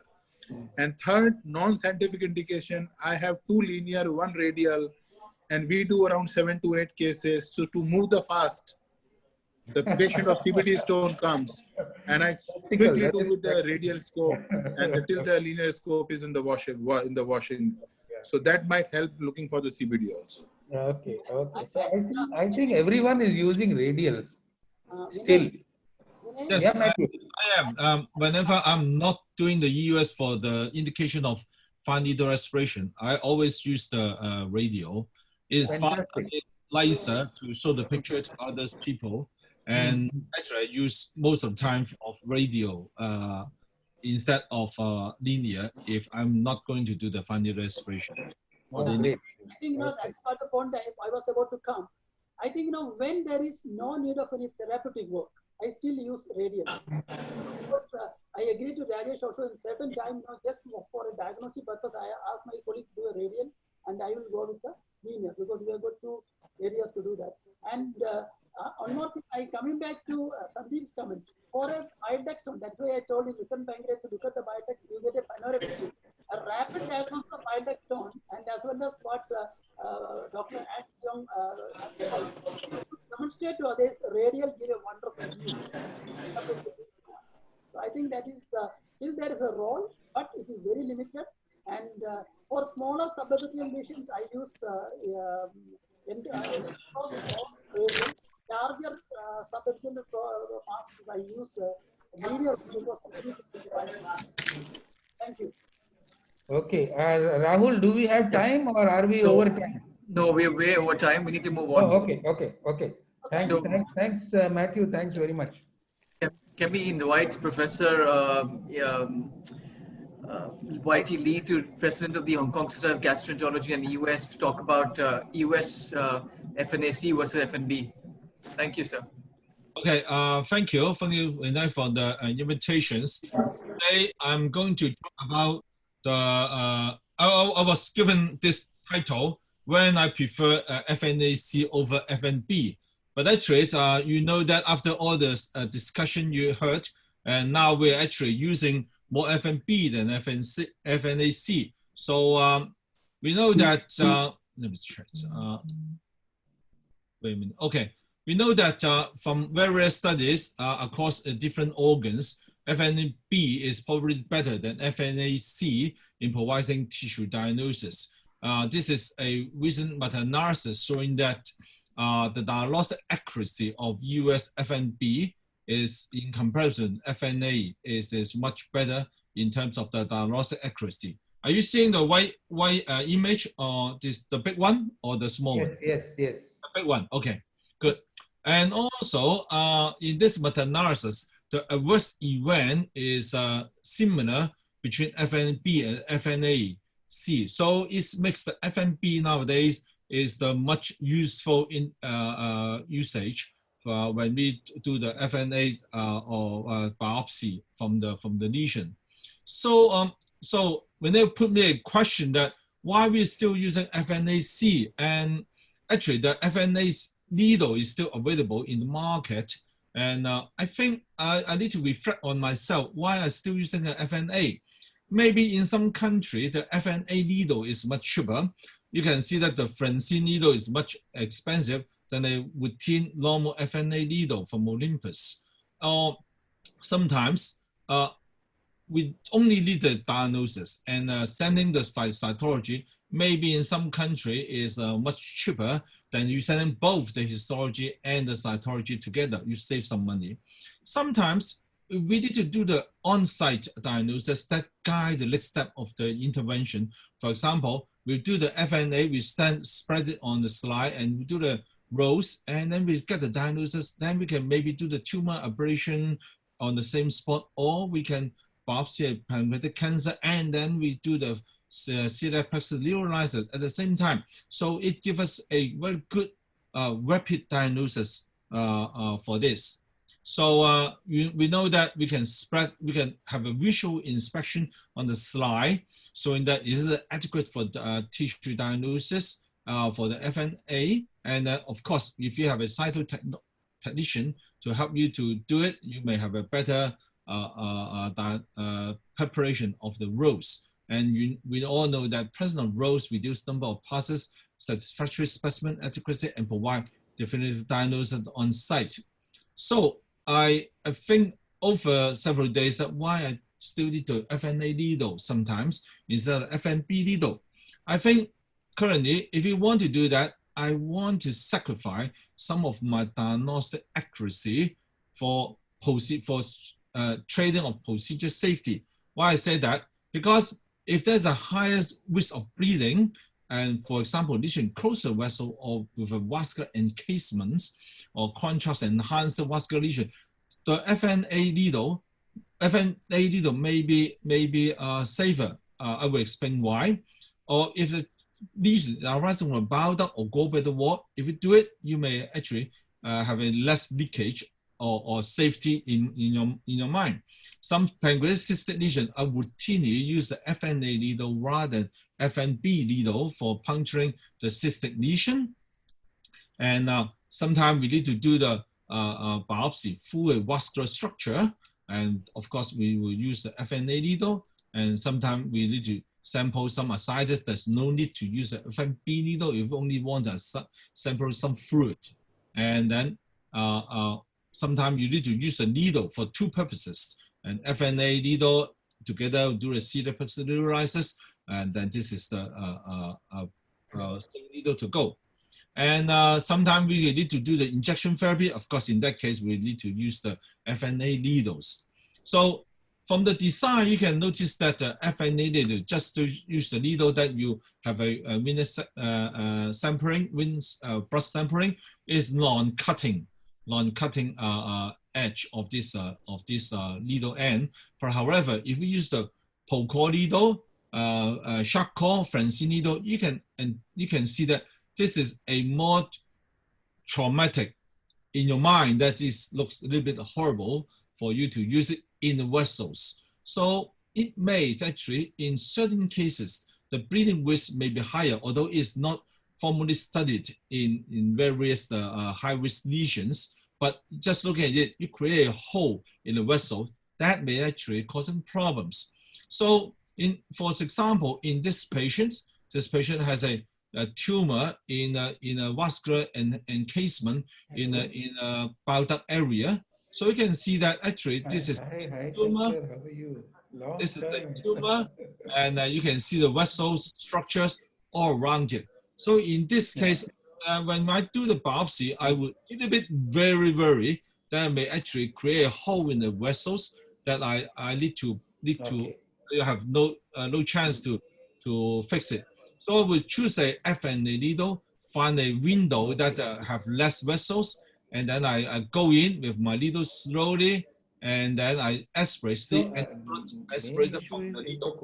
If there's no blood aspirated from the needle, then I start my 48 hours very slowly, and hopefully I will not damage the normal cost that we charge here is 35.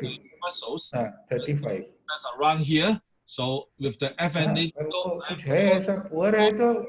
courageous to biopsy. Positive का मेरे पास facility नहीं, OT में जाके करना पड़ेगा, बहुत महंगा हो जाएगा. Vinay, please mute your mic. हाँ, नहीं वो कर सकते हैं, पर वो ओटी का चार्जेस और वो सब फिर भयंकर महंगा हो. Vinay, can you hear me? Please mute your mic. So anyway, I'll continue. So this is another lesion that, another one that we encounter a small pancreatic lesion that on contrast enhancement is so rapid enhancement. So I'm a little bit worried about bleeding, although it's small, it's inside pancreas, but do not know what it is. So in this case, if a very strongly highly vascular lesion, if you want to have a safety in mind, again, I choose the FNA needle to biopsy the lesion, hoping that it may not cause more bleeding. So after the biopsy, actually there's no bleeding inside the tumors. So another one is if the lesion is coming from a bile duct or gallbladder, when you puncturing it, you worry that you create a hole that theoretically you may have the chance of leakage of bile into somewhere, into the peritoneum, into visual peritoneum, that may causing a problem. So this is a patient uncommonly present with antral mass, but in EUS, I see that it is actually inflamed gallbladder that's stuck in the antral wall. So actually there's some, look carefully, there's some fissuration around this area with blood. So this is a cholecystogastric fistula, but I want to exclude that this is not a cancer disease from the appearance. So I choose the FNA needle to puncture this inflamed area, also part of this fistula tract, hoping that I can exclude the diagnosis of cancer, and then hoping that it will not causing leakage of destruction of the fistula and causing bile leakage. So this turned out to be negative for malignancy. So the patient went for a laparoscopic cholecystectomy and then suture off of the fistula after course of antibiotic. So this is one of the examples that we use the FNA needles. So again, this is a lesion arising from a bile duct. You can see a dilated bile duct encased by this. This is cystic duct. This is the common hepatic duct. This is a tumor encasing this area. So this is a very complex area with blood vessels, with a bile duct, cystic duct area, and I need to do a biopsy from this area because this is a negative from the papillary biopsy. So again, this very complex area. If I choose the FMB needle, I may puncture through the cystic duct wall and puncture through the common hepatic duct wall and causing maybe leakage if I cannot successfully cannulate it by ERCP technique to drain it. So I choose the FNA needle, targeting this very specific area that I can only get this window through the vessels and then adjust my up and down, adjust my lock that can have a window to puncture this. So it's turned out that this is adenocarcinoma, confirmed that this is a cholangiocarcinoma, and then the patient is safe. And after that, I do the ERCP to stand it. So this is one example. I will use the FNA needle instead of FNC B needles.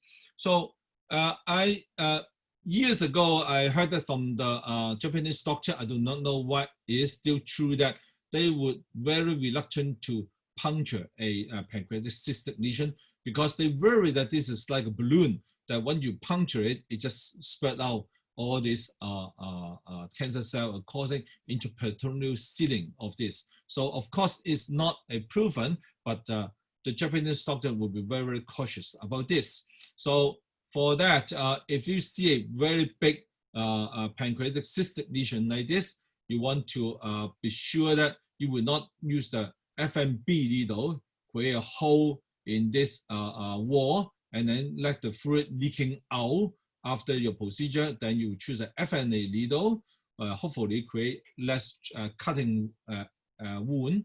So after aspiration, the whole lesion is being collapsed.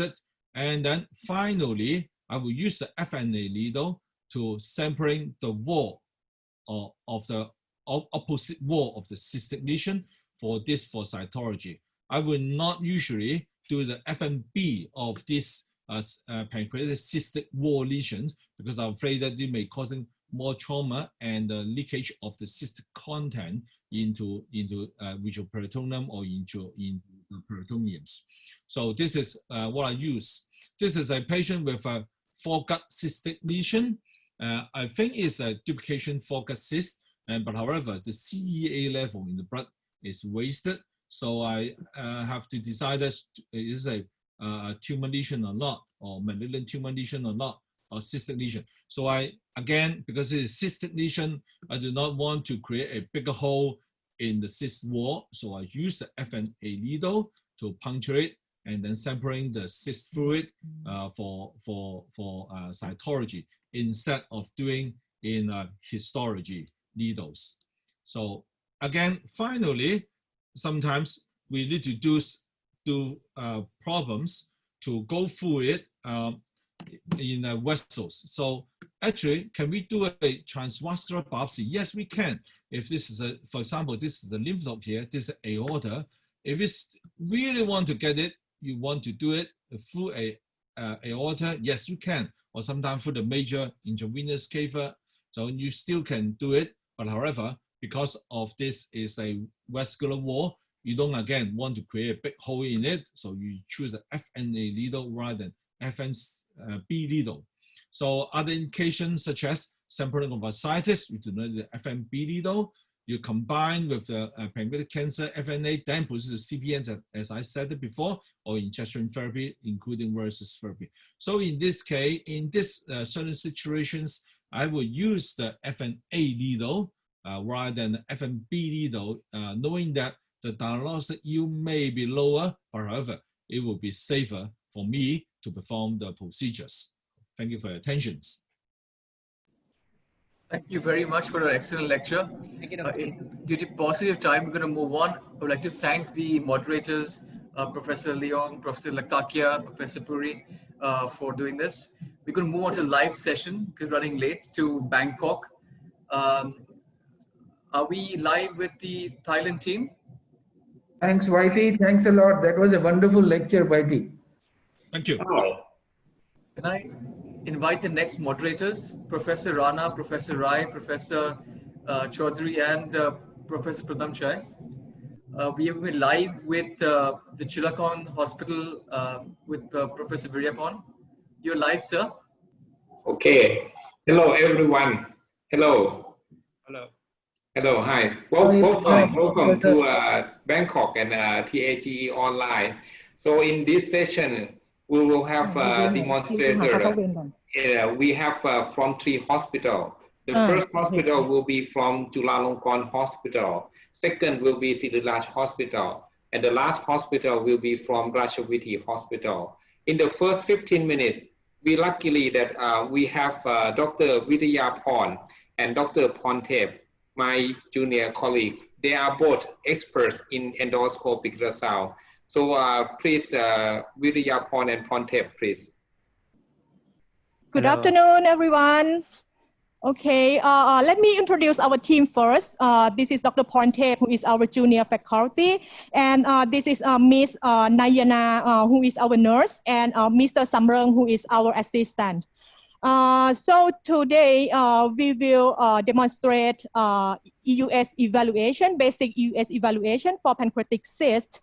And this is the 39-year-old male patient who presented with recurrent pancreatitis within the last 3 months. And the MRI with MRCP show 1.5 centimeter cyst in the pancreatic head portion, communicated with main pancreatic duct, suspected main duct IPMN. And MRI and MRCP also report intraductal lesions, indeterminate lesions within the cyst and within the main pancreatic duct as well. That's why we perform EUS today.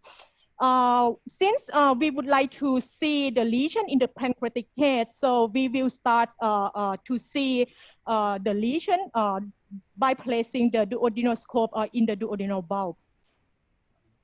So here we are the bulb, and this is the portal vein, and this is the bile duct. Okay. Yes. Once the tip of the scope in the duodenal bulb, the home base structure is very important, because when you get lost, you have to come back to the home base structure. The home base structure in the duodenal bulb is the portal vein. Once you see the portal vein, when you rotate the scope clockwise slowly, you can see this. This is the main. This is the common bile duct here. And then we are going to the Yes, and we are tracing down to along the portal vein and the bile duct, and then we can see the main pancreatic duct here. And this is the hypoechoic area of the pancreatic head. This is the main pancreatic duct. Yes, you can see the very dilated main pancreatic duct. And we are trying to trace along the main pancreatic duct to identify the cyst. See here, you can see the cyst here at the inferior portion of the pancreatic head. And there are papillary-like projection mass in the pancreatic cyst here, which is communicated to the main pancreatic duct. We will put the flow here. Okay. And you can see it's pretty beautiful picture of projection like a mass within the cyst. And we will make once we see the cyst, we should describe the characteristic of the cyst, including the cyst wall, the septations, the communication of to the main pancreatic duct, and the content within the cyst. So in this cyst, the cyst wall is very thin and without septation and communicated with the main pancreatic duct. We will measure the size of the cyst. The size of the cyst is nearly 2 centimeters. Okay, and we will measure the size of the main pancreatic duct. We will trace back, yes. Okay, this is the main pancreatic duct here. Okay, the size of main pancreatic duct is more than 10 centimeters. So this patient had high risk stigmata of for the malignant IPMN. Okay, okay, I think we get enough information of the pancreatic cyst in the head. So we will go back to the stomach station to see further details, any abnormalities in the body and the tail of pancreas. So we go back to the stomach station. We will start at the aorta. That's the home base structure in the stomach. Yes, you can see the aorta here. And the first branch of the aorta is the celiac artery and the SMA. And we just push in and counterclockwise. We can see the tail of the pancreas here. Trace, okay, you can trace along the main pancreatic duct here. This is a hypoechoic area of the pancreas. This is body of the pancreas. You can see the splenic vessels at down there. Okay, we are trying to identify the main pancreatic duct at the body and the tail of the pancreas. This is the left kidney.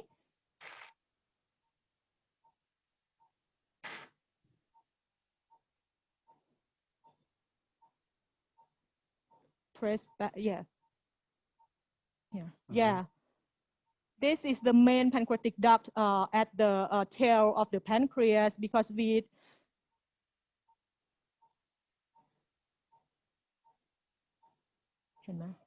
trace back ไปตรง body ก็ได้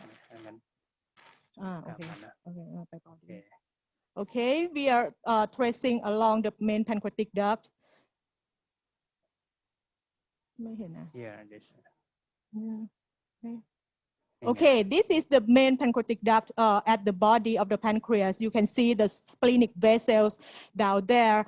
And also here, you can see the papillary-like projection mass inside the main pancreatic duct at the body area as well. Okay, and we are tracing down to the neck of the pancreas. Yes.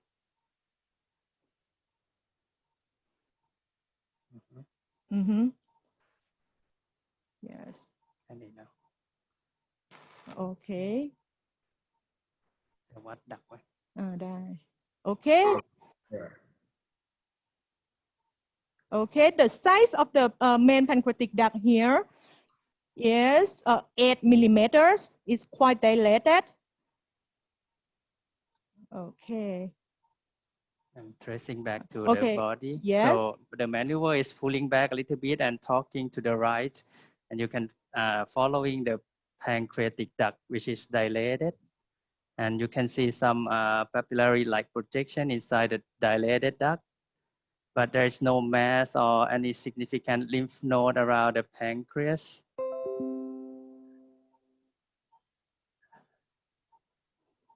And the parenchyma of the pancreas look, can see some hyperechoic foci. Yeah, we can see some hyperechoic stranding and foci because this patient just had a recurrent pancreatitis. Okay, that's And the duct this is the tail main pancreatic duct at the tail of the pancreas, and no any lesion within the main pancreatic duct. Okay, so for this patient, the provisional diagnosis is the mixed type IPMN with the high risk stigmata for malignant IPMN. So this patient is indicated for surgical resection. Thank you. Thank you very much. Very nice talk, Dr. Viryaporn and Dr. Ponte. So there are some questions from the audience because the audience in this session is very basic and students and just beginners in endoscopic ultrasound. So once you can identify such lesion in this 31-year-old male patient, is this an indication for surgical resection for the patient? Yes, because the criteria for the surgical resection is the high risk stigmata for malignant IPMN, including the enhanced mural nodule and the dilated main pancreatic duct more than 10 millimeters or obstructive jaundice, and this patient had 10 millimeters of main pancreatic duct with his symptoms. So I think this patient is indicated for surgery. When would you perform an EUS FNAC in such in an IPMN? Sorry, say that again. What would be the indication to do an FNAC or a cyst fluid aspiration? I think FNA. I think FNA is helpful, but in this case, I think it may not necessary in this case because the EUS finding is quite clear. Yes, and we have already, this patient already had high risk stigmata for malignant IPMN. So yes. Generally, we will do the cyst aspiration in the cyst that we cannot determine the nature, that we need to follow up, or we just discard the patient. So I think in the patient that not meet the criteria for surgery, and we doubt that is the mucinous or serous, so that is the indication for cyst aspiration, and we may send for the CEA, which is the most common marker to identify the mucinous nature of the cyst. But in this patient, as Dr. Viryaporn mentioned, the patient met the criteria for surgery anyway. So we don't think the FNA in this situation is benefit for the patient. Yeah, absolutely. This patient is a symptomatic patient. Yes, yes, yes. Nonthalee, Viryaporn, very nice demonstration. Very good case, very educative. Thanks a lot. Thank you. It's a fantastic. Okay, thank you very much. Thank you very much. Thank you very much. Thank you very much. So we move to the second case for demonstration. The second demonstrator and her team is Dr. Nonthalee and Dr. Viryaporn from Siriraj Hospital. We will spend next 30 minutes learning from Dr. Nonthalee and Dr. Nonthalee and Dr. Viryaporn for about pancreaticobiliary anatomy by the EUS. So Dr. Nonthalee and Dr. Viryaporn, are you online?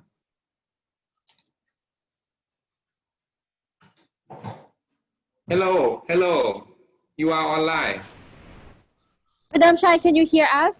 Yes, very clear, very clear. Hey, Nice. very good. Good afternoon, everyone. Welcome to Siriraj Hospital, Bangkok, Thailand. I'm Nonthalee, and I'm with my team here. We have Oipan here, my colleague. Manas, also my colleague here, my junior faculty, and we have advanced endoscopy fellow with us, Gary. So today I'm going to ask Gary to present us the case, and I will do the demonstration on radio EUS. Hello, everyone. My name is Dr. Gary. Let me bring you up to speed on today's case for radio EUS examination before Dr. Nonthalee starts the live case demonstration. So we have a 43-year-old woman with a past medical history who came in with recurrent acute pancreatitis for the second time in the space of 3 months. The search for common etiologies were carried out, including alcohol history, triglycerides, calcium, and liver function tests, and they appeared normal. Abdominal ultrasound showed diffuse swelling of the pancreas. Therefore, we brought her in today for an EUS examination. The objectives for today's sessions are: 1, to identify the etiology of recurrent acute pancreatitis, and 2, to demonstrate the pancreaticobiliary tract anatomy. So Dr. Nonthalee, would you please get us started? Sure, thanks, Gary. If you could just put that mic on. Okay, so I'm using here a radio echo endoscope, and as Gary said, I'm gonna show you the pancreaticobiliary anatomy using radio scope. So I think it's a good practice to do station approach, especially for both radio and linear. When I do radio EUS, I like to start off from the duodenum. So once I get into the stomach, I advance the scope just beyond the pylorus. Once I get to the bulb, I suction. If you could Nonthalee, could you enlarge your EUS image, please? Sure. Thank you. Can we we're gonna enlarge the you want to see the enlarge the EUS image, right? Yeah, we can't see it very well. So I perfect. Thanks. Is it good? Okay, good.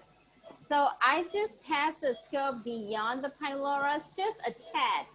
And then once I get inside the pylorus, I suction, I make sure I eliminate all the air, and I actually look up a little bit.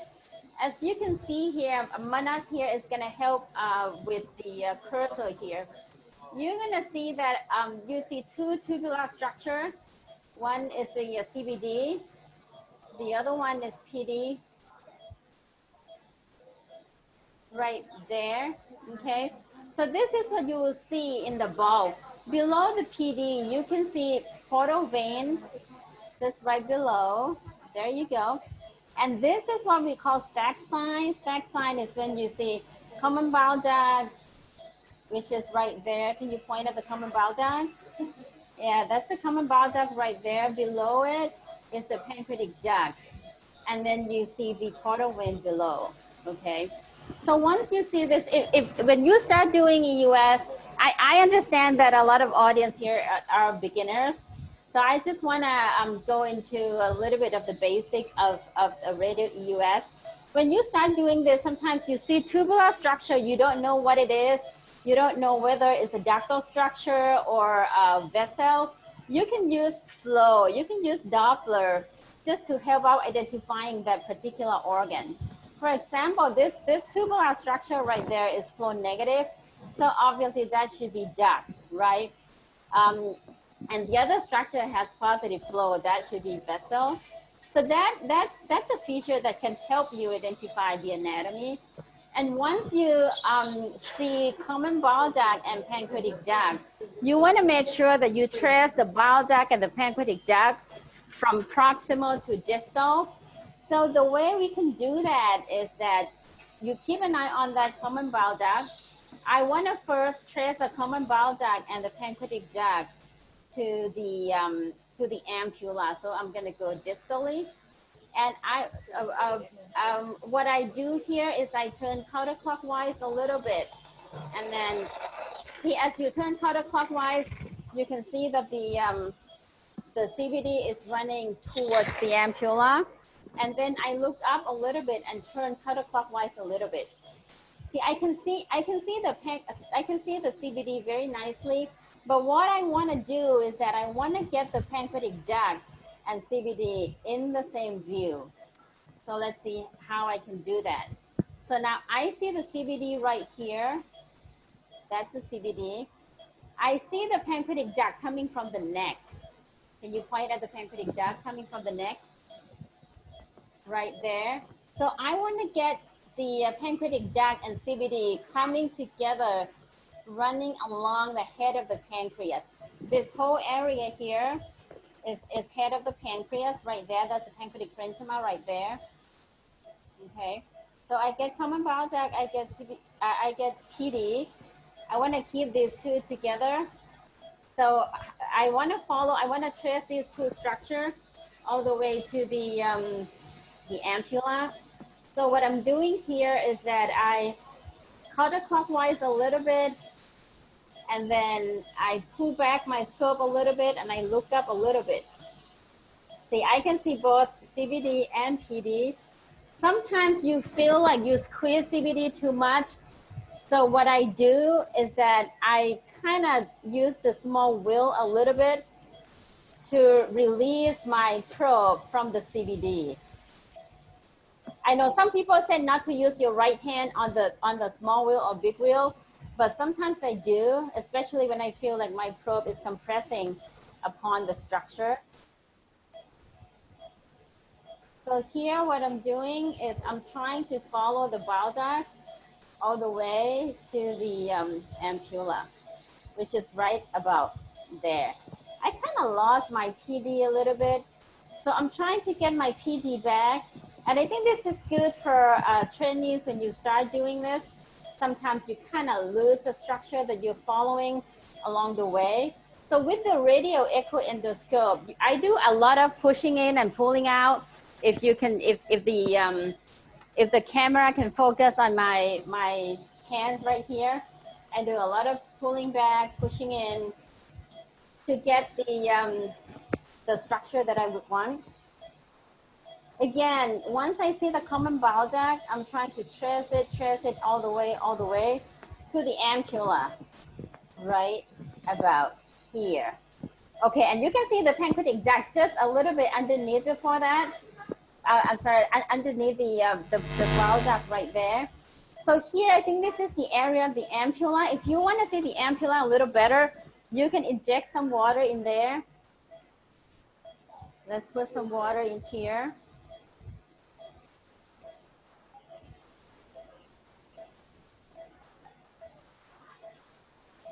A little bit more water.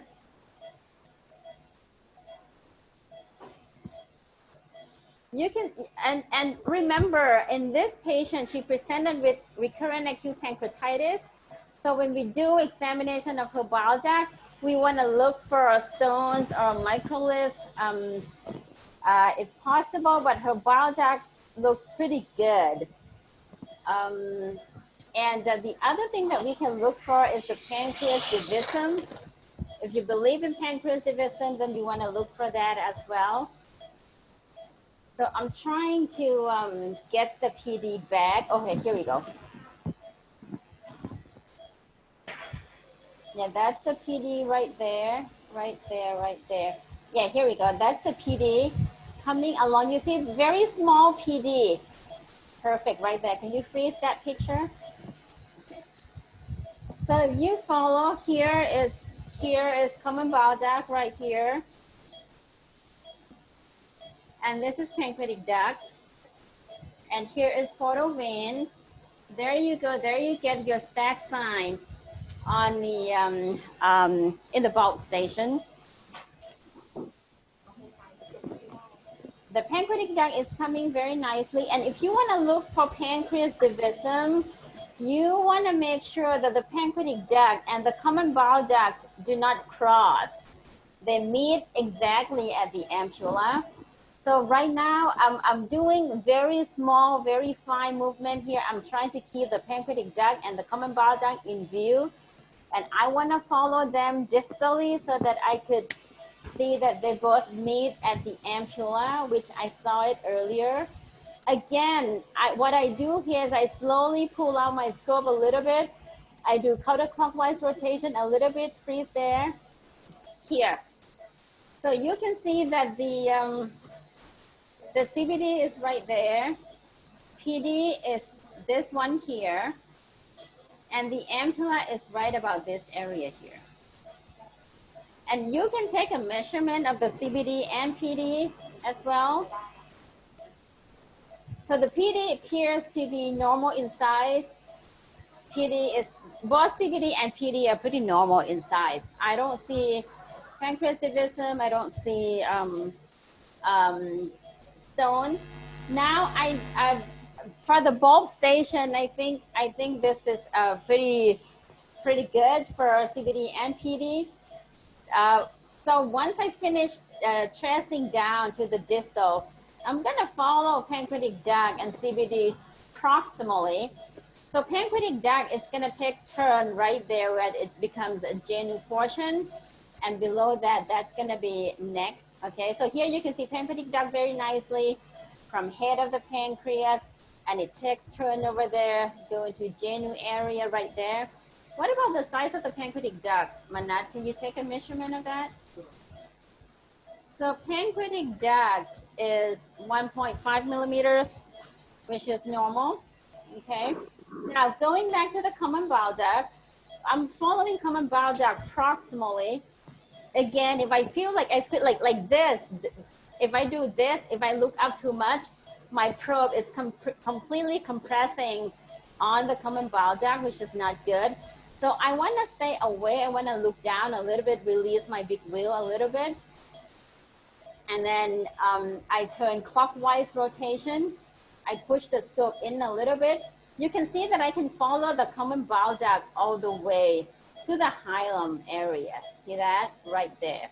Right next to it, that's a little bit of a cystic insertion right there. And you can see the gallbladder right next to it. Again, the maneuver to get up there is to do a little bit of clockwise rotation, release the big wheel a little bit, don't compress on it too much, and then keep pushing in so that I can see proximal duct. And above that is the hilum of the liver, okay? Again, if I want to see the whole CBD, I pull back the scope, I do a little bit of pushing in. If I push in, I see this. If I pull the scope out, I see distal. Pull the scope out and looking up, turn a little bit counterclockwise. That's gonna allow me to see distal area of the bile duct. When I push the scope in, look down a little bit, I'm gonna see proximal area of the bile duct. This is a pretty good looking bile duct, right, Manat? Can you take a measurement of the bile duct right here? So I don't see stone. A quick look at the gallbladder, I don't see gallstones either. Okay, all right. And here, let's come back to the vascular structure in the bulb area. So what we're seeing here is the SMV right there. SMV is running below the pancreatic head. And if I keep pushing the scope in, I'm gonna see the confluence of the portal vein, splenic vein, and SMV, which is right about here, okay, right there. Now let's take a look at the head of the pancreas a little bit better in terms of the pancreatic parenchyma. So here, this whole area here, this whole area is the pancreatic parenchyma in the head, which, you know, it has a little bit of hyperechoic foci. Other than that, it looks pretty good to me. Her transabdominal ultrasound a couple of months ago when she presented with acute pancreatitis shows some edematous of the pancreas, questionable for, I don't think they have seen any mass lesion or anything, but just diffuse swelling of the pancreas. But today, her pancreas seems to be pretty good, okay? So I'm pretty happy with the pancreas that I see today in the head. So once I finish my examination in the bulb, I'm going to advance the scope all the way into the second part duodenum. And you would do similar maneuver that you do with the ERCP scope. So you advance the scope in, you turn small wheel to the right, look up, And then you see the ampulla right here. The ampulla is a little prominent. So once you see the ampulla, this is the endoscopic view of the ampulla. I think you guys can see it. So I'm gonna start pulling back my scope from second part of the duodenum. So in the second part of the duodenum, what I wanna see here is the uncinate process of the pancreas. I wanna see pancreatic duct and common bile duct. I can also see mesenteric arteries and veins, and also the great vessels, IVC and aorta. But I'm gonna focus my exam here on the pancreas and bile duct. So starting in second part duodenum, I'm pulling the scope back slowly. I think this is very important that you suction to eliminate the air. If you can't eliminate the air very well, you can actually blow the balloon up a little bit. Seems like there's some air in the balloon, but you're just gonna have to kind of suction to minimize the air. Now, if you look under the probe at 6 o'clock under the probe, right there, you see the uncinate process of the pancreas, and you see tubular structure right there coming to your right. Two tubular structures right there. Yeah, Mana, can you point that? Yeah, good. When you start, when I teach my fellow who start to do the procedure, sometimes they don't recognize what these are. So I suggest them to turn the flow on. Maybe you can turn the flow on. Put the flow on. You can see that it's flow negative. See that the top one is flow negative. So this gotta be some sort of ductal structure. That's what I would teach my fellow. And then if you continue to follow, here you see another ductal structure right here too, actually, right? So these are basically CBD and PD coming together right here, right there. Again, this is another view that you can see common bile duct and pancreatic duct from pulling back the scope from second part of the duodenum. The ampulla is right about there. Again, even though the ampulla is bulging on the endoscopic view, but we didn't see any ampullary mass based on the EUS view. See, you see the two ducts coming together. I don't see any stones. I don't see any pancreas divisum. I think the pancreatic parenchyma here looks pretty good. Maybe a little bit of hyperechoic foci right here. Now I keep pulling back, pulling the scope back. The vessel that you see below the uncinate, that's the SMA and SMV. If you want to see the CBD and PD closer, you can actually push in the scope, and then you keep pushing in and pulling out. I'm still in the D2 right now. I'm gonna slowly pull out the scope. What is that right there? You guys see this thing right here? Interesting.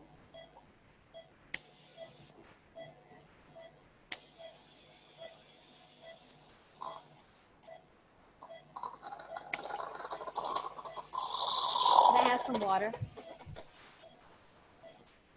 Is there a tumor there, Nonthalee? Yes, Vinay, this is a tumor. As I was pushing in and out the scope, I started to see this. I did not see this on the bulb station, but right. I started seeing this from second portion of the duodenum. I pulled back. I kept pulling back. Yeah, I saw the two ductal structure.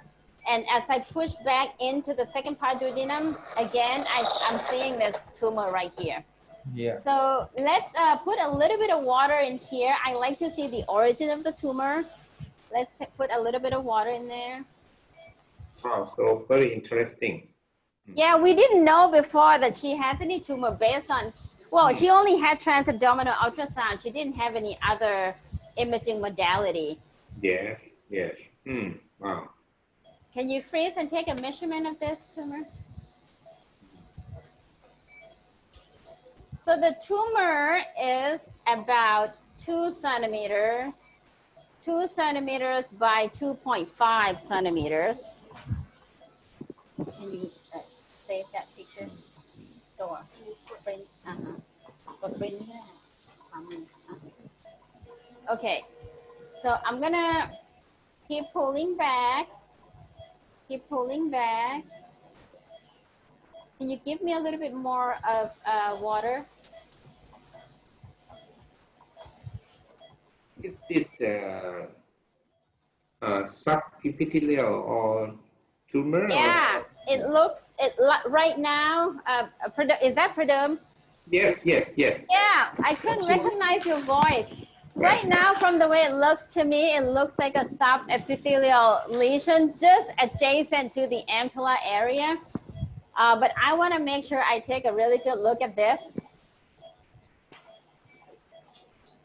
Okay, and to delineate the wall of the duodenum better, we need a little bit more of water.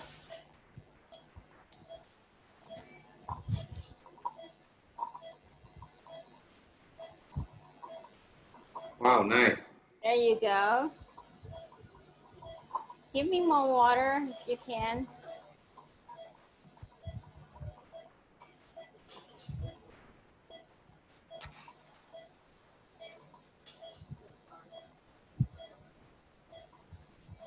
Wow, nice. Nice picture.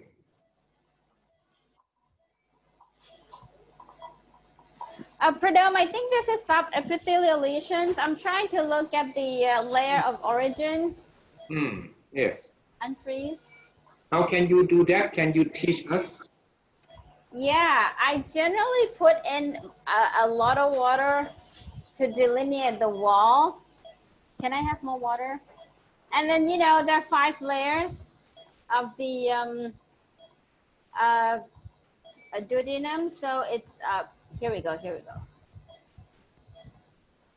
See, the difficult thing about this is that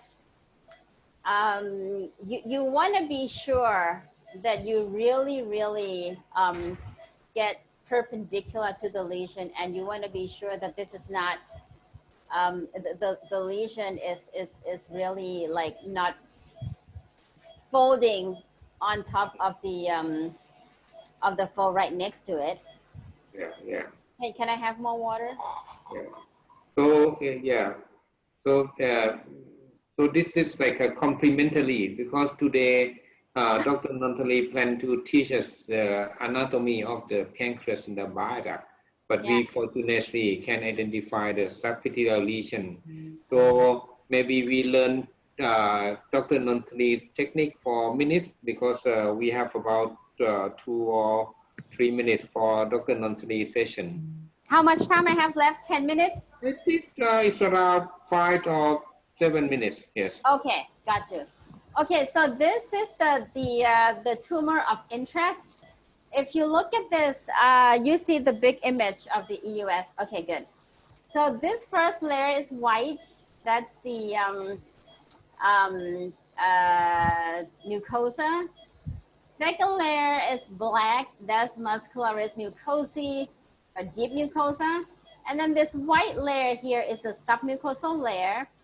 And if you want to, when you assess this kind of lesion, you want to look at the transition point to see which layer it comes off of.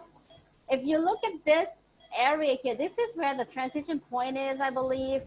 Below this lesion, there is a little bit of dark layer here, which should be MP. So I think that above that is submucosa, and above that right here is MM.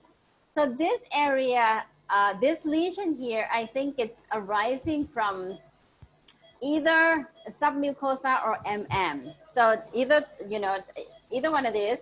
I don't think it's from MP, but I'm gonna take a better look. Sometimes you really have to like spend the time looking at all these lesions, because you want to make sure that you don't make a mistake of the layer. Nonthalee, there is a question. Is an LFT done for this patient, liver function test? Liver function test is normal. Okay. What do you think, Vinay? Ampullary tumor or something? What do you think? So, yeah, it looks like a submucosal lesion. You can see a nice mucosa overlying it. So, neuroendocrine or a GIST, But I think it's involving the bile duct. So that's why I asked for the LFT. Well, I don't think it's involved the bile duct, Vinay, but we'll take a look. Yeah, yeah. Because I saw the bile duct was free of this lesion, I think. That's why I like linear EUS. Yeah, you know, after I'm off the air, I'm actually gonna drop the linear down to take a look at this area. This patient had come in with recurrent pancreatitis, right? It's a, yeah, pancreatitis, right. It's a very good etiology. Very good finding. More Excellent likely finding. that this would be an ampullary obstructive lesion. Yes. Yeah, yeah. But it could be some unusual subepithelial tumors of ampullary, I don't know, net or Right. something More likely like that when you you were in said. front tumor. I had a few cases of that, yeah. But anyway, look like it will take a few more minutes for complete examination of this one. Do you have If you can show us the body and tail of the pancreas quickly, and then we move on to Thawee's cases. Yes. Yeah, sure, sure. So I'm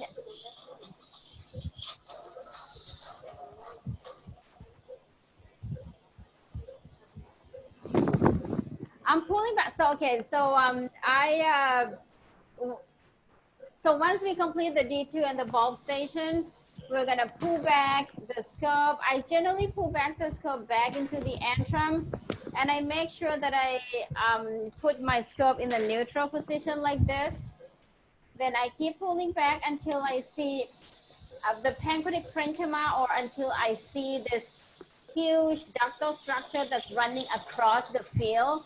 I think when you start doing EUS, pattern recognition is very important. You have to see a lot. You kind of have to memorize what you're going to see in each station, and then you practice how to get those images. For me, to get images from the gastric station, I pull back, keep the scope in my neutral position, and then I recognize that this looks like pancreatic parenchyma, and I see this large vessel running from one side to the other. So I know that this is pancreatic body. And you see ductal structure inside of the pancreatic body right there. That should be pancreatic duct with hyperechoic duct wall. The size of the pancreatic duct is, it looks normal, but we're gonna measure that. The size of the pancreatic duct is 2.3 millimeters. Now, once I see the pancreatic duct, I like to keep an eye on the pancreatic duct and follow the pancreatic duct. I generally follow the pancreatic duct to the tail, and the maneuver that I do to achieve that is to do a little bit of pulling back on the scope, a little bit of clockwise rotation on my right hand. See, I'm pulling back the scope. I look up a little bit and a little bit of clockwise rotation. Keep an eye on the pancreatic duct. Make sure that you keep an eye on something and you trace that organ until the end. So here I keep an eye on the pancreatic duct. I slowly pull up the scope as I'm looking up a little bit. I just passed splenic artery and splenic vein. Below the pancreatic body, you can see left kidney. If you demagnify the image a little bit so the audience can see the left kidney, here we go. You can see left kidney that sits below the pancreatic parenchyma. You can also see the pancreatic duct very nicely with hyperechoic duct wall, and I keep rotating my scope clockwise. I keep going, I look up a little bit, I pull the scope back a little bit as I'm looking up. So you're gonna see the spleen coming in. If Manas, if you can freeze that, and you can show the spleen. The spleen is right there. And then the left kidney is to the left. There you go. And above that, this is the tail of the pancreas. So if you see spleen on the right, left kidney on the left, you see splenic hilum in front of you, which is right about here, you know that this is tail of the pancreas, okay? Again, I keep torquing, I keep turning the scope clockwise rotation. I see splenic artery and splenic vein that dump into the splenic hilum, which is right here. Okay, so that's the end of the tail of the pancreas. The pitfall in this area is that sometimes you look up too much too soon. So this is what happens if you look up too much too soon. If you look up too much too soon, this is what's going to happen. You're going to squeeze the pancreatic tail and you won't see the entire tail. Sometimes you miss neuroendocrine tumor at the tail of the pancreas that way. So now when I see the whole tail, I see left kidney, I see spleen, I see the whole tail, the whole tail of the pancreas, then I torque my scope back, I turn my scope back, counterclockwise rotation, and then I push the scope in. Remember, you're going to do the opposite movement. When you want to look at the tail, you pull the scope up, you turn the scope clockwise rotation. When you want to trace back to the neck, you push the scope in and you turn counterclockwise rotation like this. You're going to see the pancreatic duct running into the genu area. See that? And then that's the pancreatic duct coming in the head area. Below that is common bowel duct. See, you see this? You see this thing here? This is pancreatic duct, and this is common bowel duct, and you can see that from the gastric station as well. Okay. Last but not least, I know I have 1 minute left. I want to show you. I want to show you the aorta. Do I have time left or no? Or no? No, Nonthalee, I think we are. No, I think that's good. That's the pancreas in the gastric station. Yeah. Thank you, thank you. That was a wonderful demonstration, a very good case. Yeah, I will do the linear and I'll let you know what I see. Yes, sure. Thank you very much. Bye, guys. Bye. Thank you very much. We're going to move on to Rajavithi Hospital, where Professor Thawee is going to demonstrate linear EUS, liver anatomy, and hopefully rectal anatomy. Have you got Rajavithi Hospital on? Offline เลยค่ะ งั้นเข้ากล้องใหม่ Yeah, Professor Thawee, good afternoon. Professor Thawee, can you hear me? Hello. Can we have the volume at Rajavithi Hospital? Thawee, we can't hear you. Can we get the volume? Hello? Can we? It's okay? Yes. Cannot. Perfect. Okay. Good afternoon, all. So I would like to thank Dr. Vinay for kind invitation our group. This is the last two cases of the live case that welcome to our hospital. I stand with Dr. Thanyapon, which present the case. As you know, this first case we show you the liver anatomy. Liver observation of anatomy, I think right now is more interest in terms of the more diagnostic increased EUS hepatology. So Dr. Thanyapon will show you how benefit to learn liver anatomy. Thank you, Professor Thawee.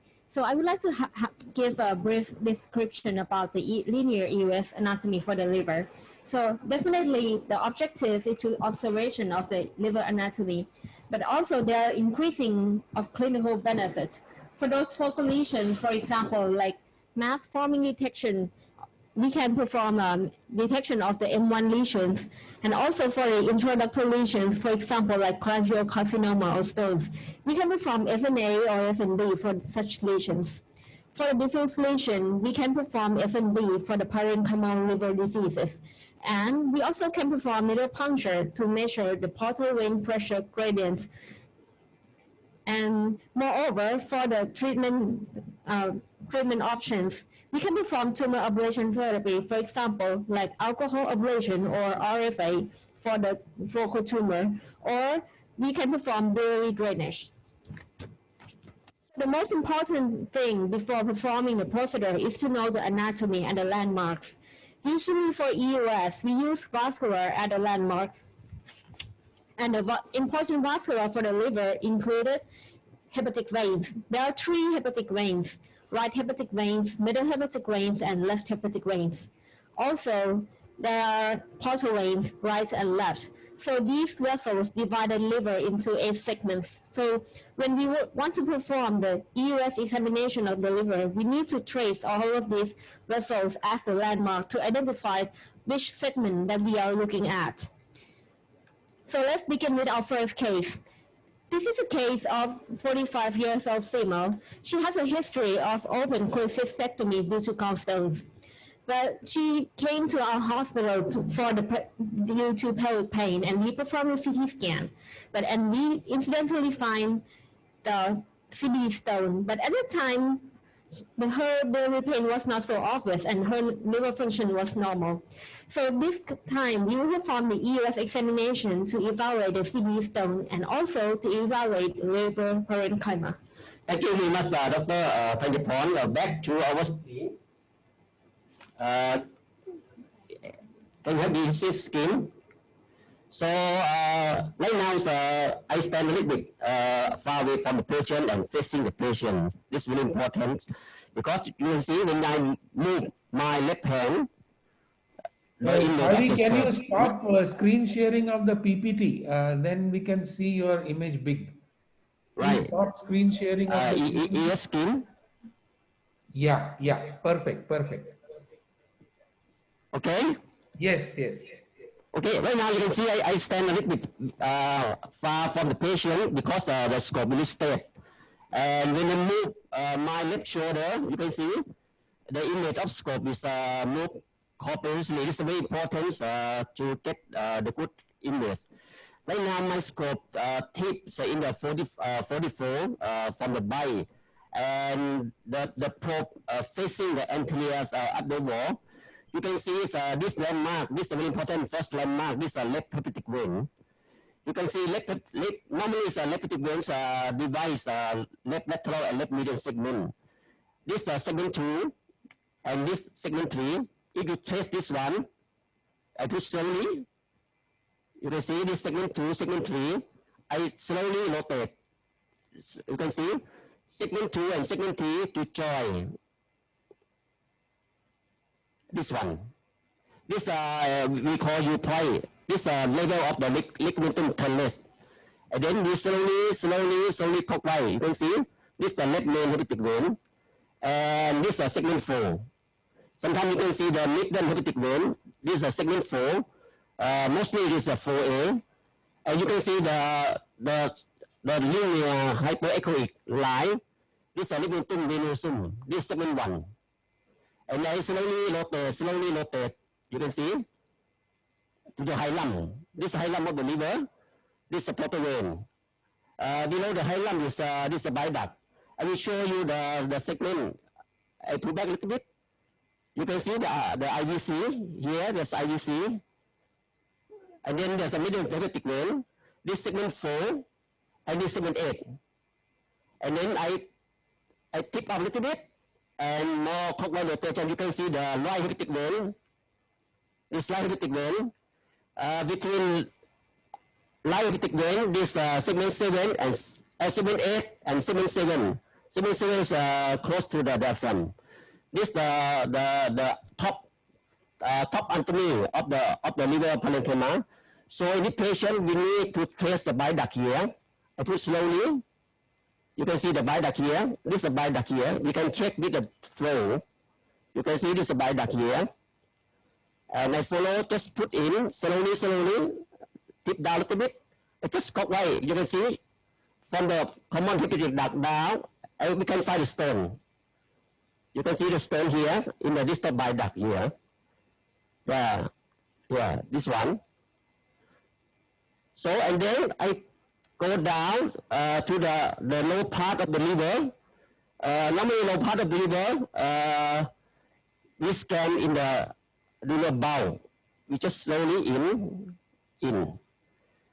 And you already see this is the home base. This is the home base. This is the portal vein. This is the bile duct. This is stone. If you want to see the liver parenchyma, you need to counterclockwise slowly counterclockwise and tip down. You can see my left hand. I just slowly and tip down. Slowly tip down and pull back. You can see this one. This left portal vein. This left portal vein, and above this one is a light portal vein. I just step down slowly.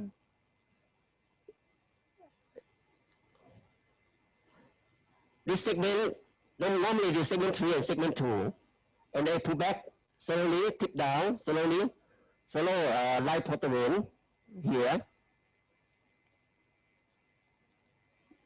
You can follow this light portal vein here. I pull back slowly and tip down slowly. Sometimes a little bit difficult, you need to slowly clockwise to pull back slowly, slowly. So to adjust the image, you can see.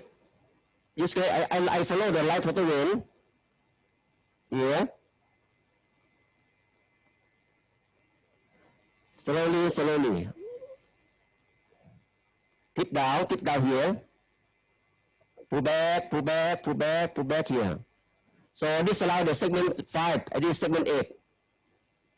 You see it follow here. This here. And this segment 7 and segment 6. This light portal vein here. This segment 8, segment 5, segment 7 and segment 6. Like this. So basically, linear anatomy observation for the linear, you can track to all segment like this. Really slowly. Back to the left lobe liver. This right lobe liver. Yeah, this left lobe liver like this. Back to the common hepatic duct, and also the distal bile duct here. So it just show you how to manipulate the scope to see the all anatomy of the liver. I think this more increasing interest to observation. In terms of the intervention, especially for the BD damage, you can see this quite common. So right now, that perform the hepatocartotomy. That you can see there's this segment 2 and segment 3.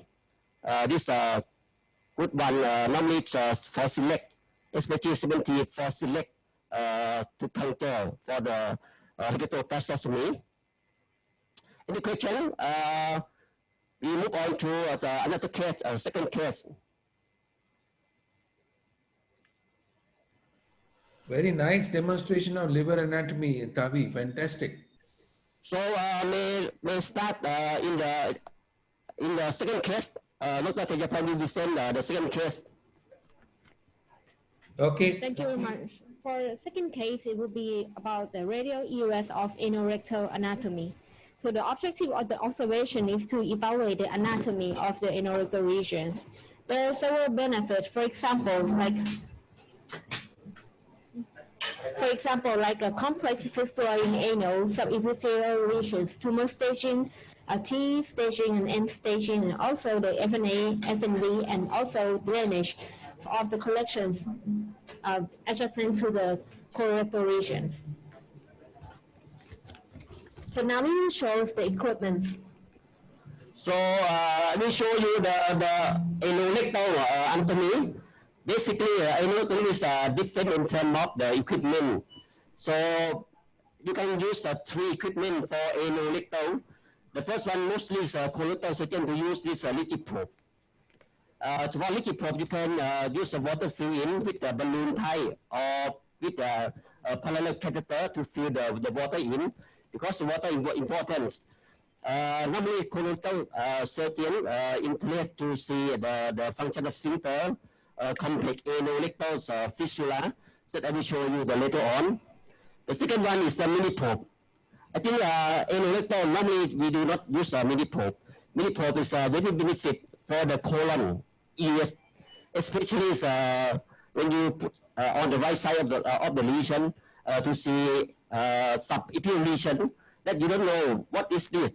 So the mini probe is will get you more information to see, because this through the scope, the ultrasound catheter. Easily you just put the water in and you insert this mini probe. And today we show you the commonly this scope-based radial probe. Basically, it's a radial probe in the market. It's an end-view. For today, we show you from the Olympus a little bit uplift view. So we prepare the patient to show you the anorectal. This patient is suspected fistulae melanoma. In my center, our surgeon we perform lift beam ligation in the sphincteric fistula tap. So normally he want to see the track of the lesion. Anyway, with the limited of the place timing, I will show you anatomy. Please.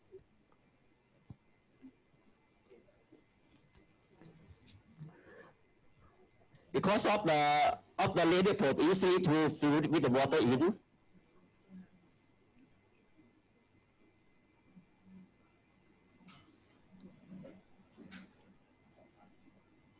Okay.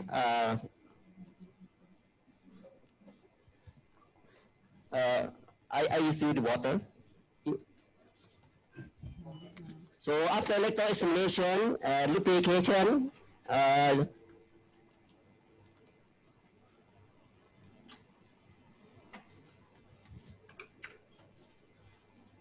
okay. Right now, switch to the interview first. I think for the anorectal EUS unit, normally it's for populations. I just cleaning with the enema. Mostly it's no need for the full bucket. Anyways, some center still use a full bucket. So I think the first important, you need to identify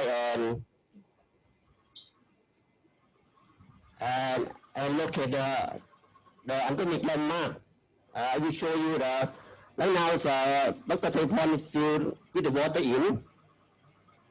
Basically, it's the technique, really easily you just put down. So the first one, you put scope slowly, up to the lower sigmoid, or the rectal sigmoid tension, depending on the case that you interest to see the patient.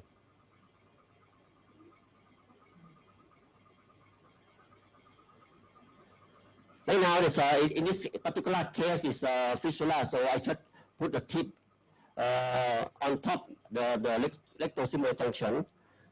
So you can see I use a water fuse technique. You can see on the left-hand side, 6 to 9 o'clock, this is sigmoid colon.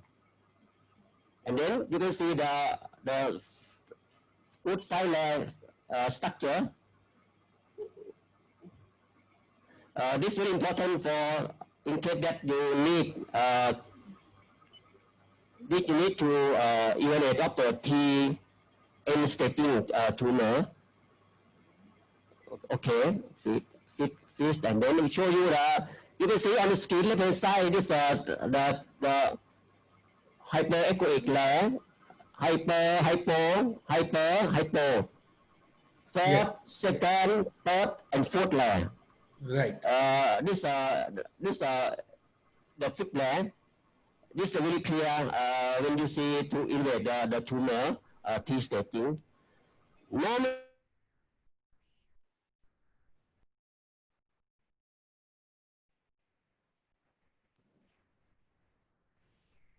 we have lost the video feed. I think so. I think we have lost the video feed from Rajavithi. Yeah, it's back. Okay, back. Okay. Yes. Okay.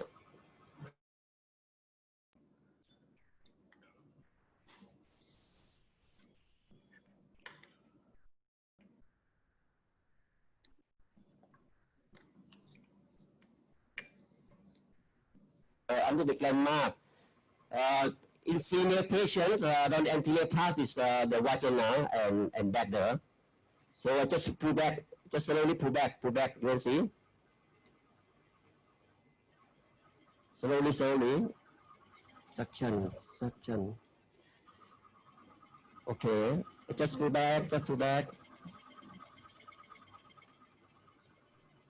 Suction must, it's gonna work. I use slowly, slowly, slowly. Suction. I can get them.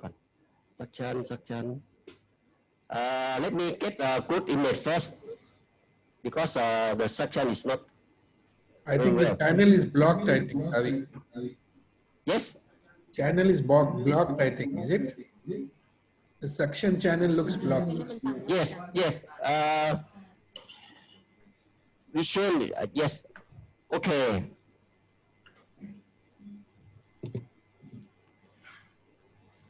So you can see this one, I will show you slowly and then pull back. You can see this one, this is a rectal link. This is a rectal link, this is a sling, this is the anterior part of the body. When I put down, yeah, this one, this is the right side of the patient, this is the left side of the patient. You can see this internal sphincter. Normally, internal sphincter is a hypoechoic. Just a pull back. You can see it, just slowly pull back. You can see to follow the anal link. If you follow the anal link, is finally is hyperechoic. This is the ectoral sphincter. Ectoral sphincter. Normally, ectoral sphincter is a hyperechoic muscle cylindrical, and then you put in. You can see this right. The circular hypoechoic. This internal sphincter. Yes. Basically, intersphincteric fissura in between internal and external sphincter are here. You can see this one. Yeah.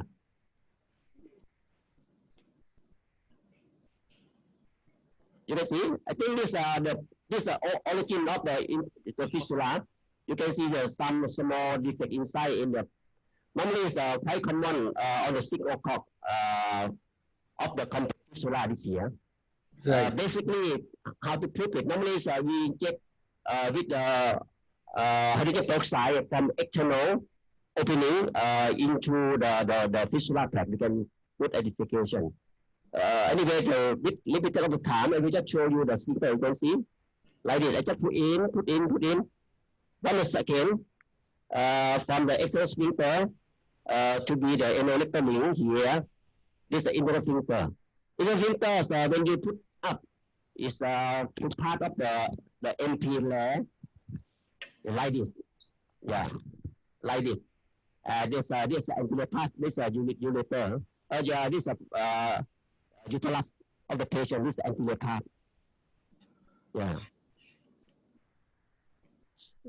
So it's normal rectal anatomy is not quite complete and easy to perform. I think depend on the area of interest.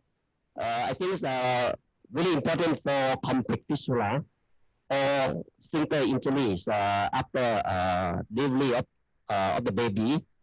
And also I think it's important for us for the rectal cancer tumor staging.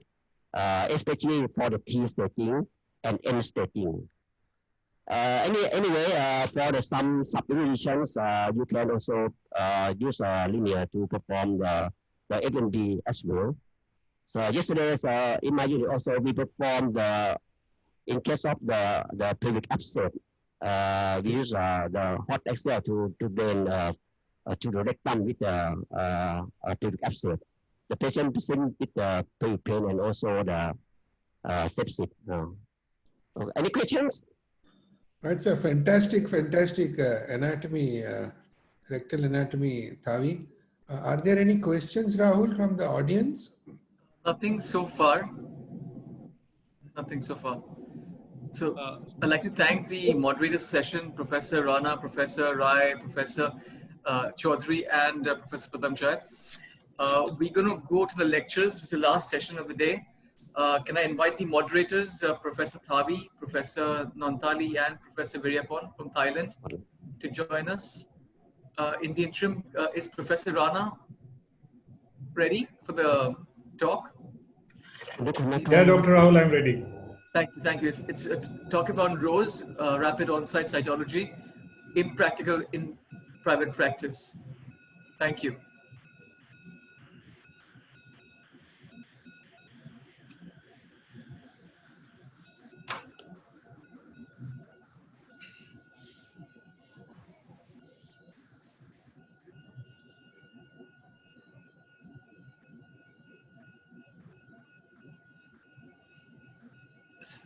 So you can start if you want. Should I start? Yes, that's okay, sir. Thank you. Okay. Surinder, go ahead. At the outset, I would like to thank Dr. Okay, so right, sir. Good afternoon, everyone. I would like to thank Dr. Vinay and Dr. Rahul for having me in this great workshop. It was great seeing the basics of EUS, learning the anatomy. Once again, every time you learn something new when you see a person performing an EUS and doing an anatomy. So it's a great exercise. And then Dr. Vinay has asked me to speak on ROSE impractical in private practice. I, being an institution, I was just wondering that why I have been asked to speak on the problems in private practice, but I guess the impracticability of ROSE is true for both private and institutional practice. When we say impractical means unrealistic or impracticable, this could be either because of affordability, could be because of lack of time, or any new procedure which has no added advantage from the conventional one. So we just see next 8 to 10 minutes that why ROSE has none of these advantages. That's why it is impracticable. When we talk about government institutions here, the concern is the time of the specialists. So one has to take time out of a routine work to do something which is extra. And the cytopathologists in institutions would prefer to spend time at microscopy than waiting for a clinician in the EUS suite to provide the cellular material. Whereas in private practice, the concern is escalating cost. And whenever you want to adopt any new technology, it escalates the treatment cost. There is a competitive practice in private, and economics is a major concern in private practice. And when you want to set up cytology resources in an endoscopy suite to provide an on-site EUS FNA services, it will further increase the cost. And plus, the cytologist would want their time which is spent in procedure room waiting for cytology to be reimbursed. That also would probably add on to the cost. So is ROSE cost effective, and does ROSE justify the extra time the cytologist spent in the endoscopy suite? Now we all know that EUS FNA has wide variation in adequacy rates, and FNA is a complex procedure and many factors have a potential to affect the yield, so which includes the number of needle passes, the needle type and size, the endoscopist experience, and finally the use of ROSE. Now, the idea of ROSE came from the fact that about 30% of fine needle aspirations which were interpreted by cytologists was non-diagnostic because of scant cellularity and or crush artifacts from poor slide preparation. So the idea came that why gastroenterologists should do this. The cytologist should be at the bedside and make the slides and interpret at the procedure room itself. So by doing this, you ensure that the target organ has been sampled as you have a real-time cytology imaging of the material which you have aspirated. It also allows an immediate course of action for further samples like flow cytometry, microbiology, need for co-biopsy, and then it allows for a preliminary diagnosis. Now, what's the pros and cons of ROSE if you look at from the perspective of economics?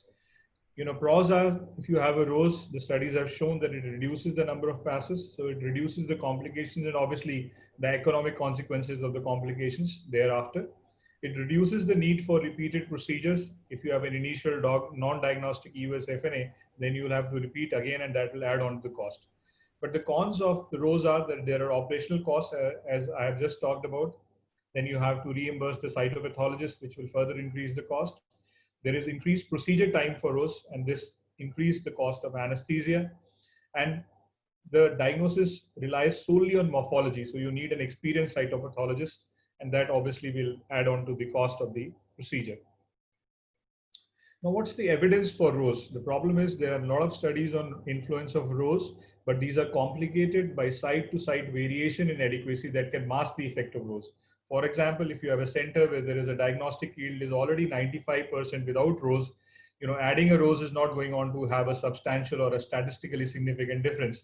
On the other hand, if you have a center which has got a diagnostic accuracy of 70 or 75%, then you will have a marked improvement in the adequacy by rose.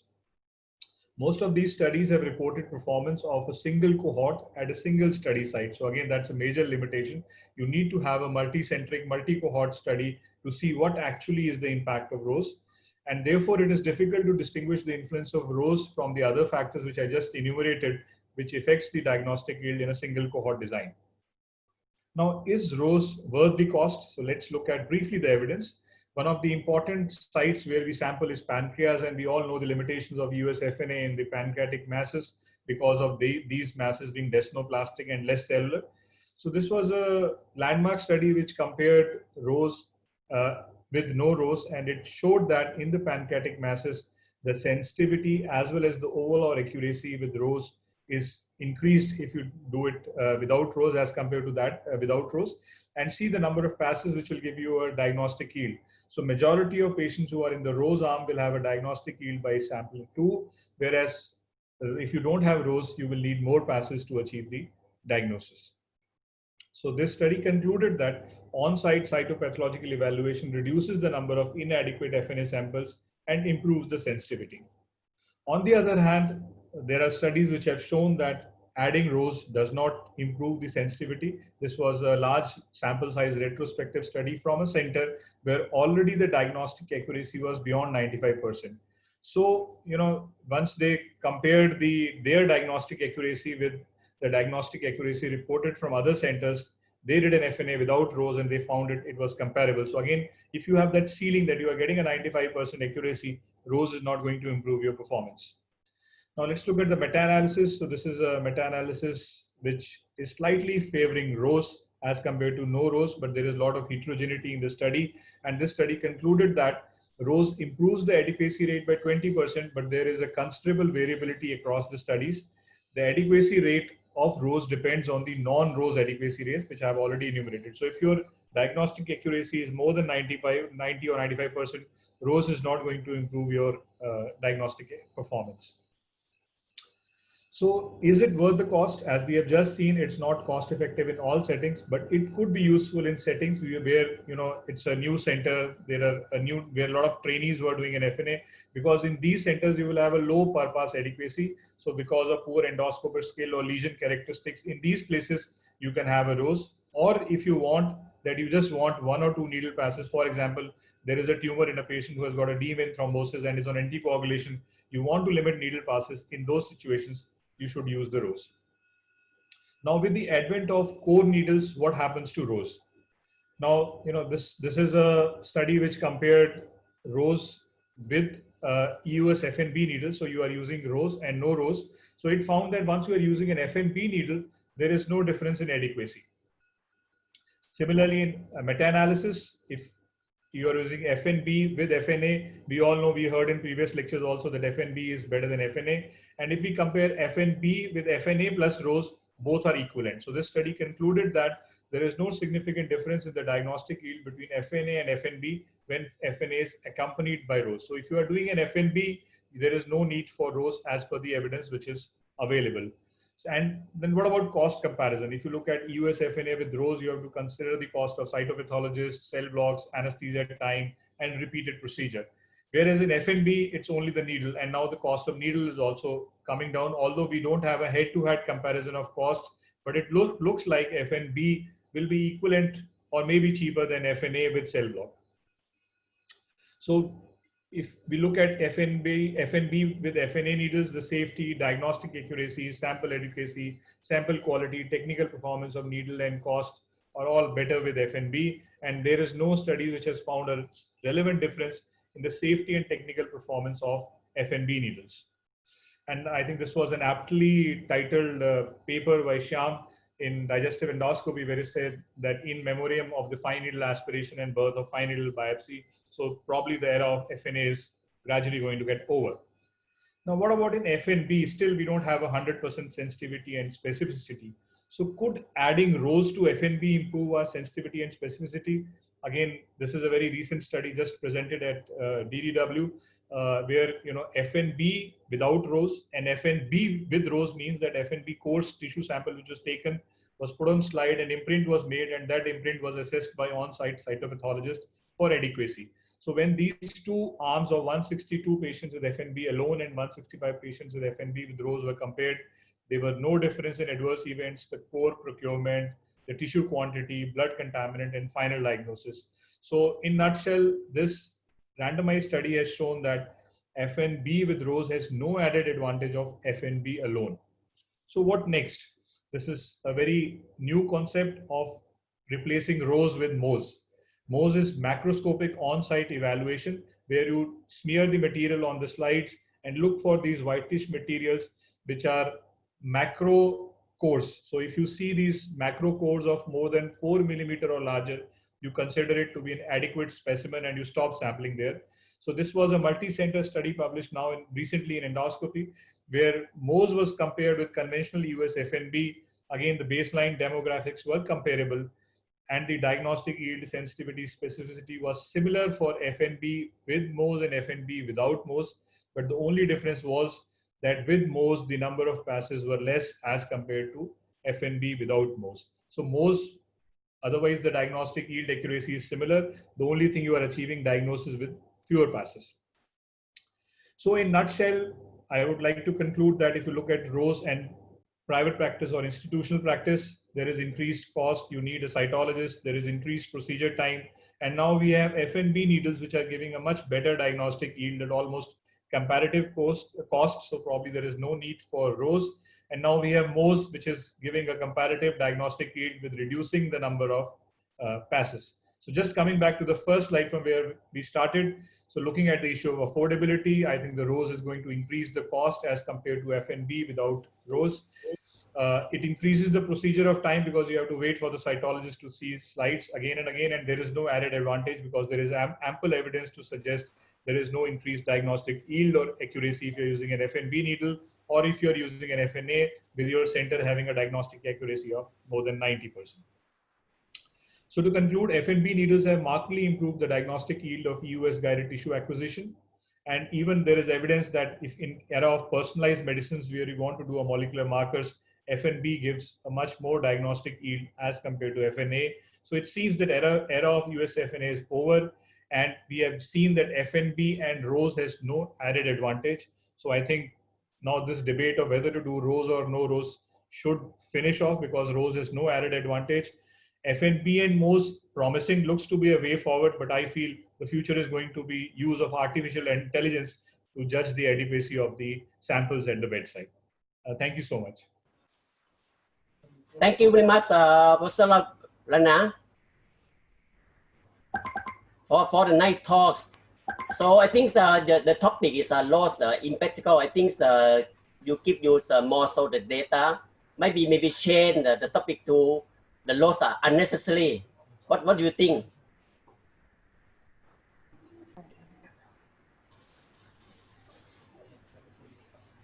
Sorry, I couldn't hear you. The voice got broken in between. So can you hear me? Yeah, now I can hear you. Yeah, now I can hear you. Yes. So the topic is the loss impractical. I think you get more information that may be not impractical but unnecessary. What do you think?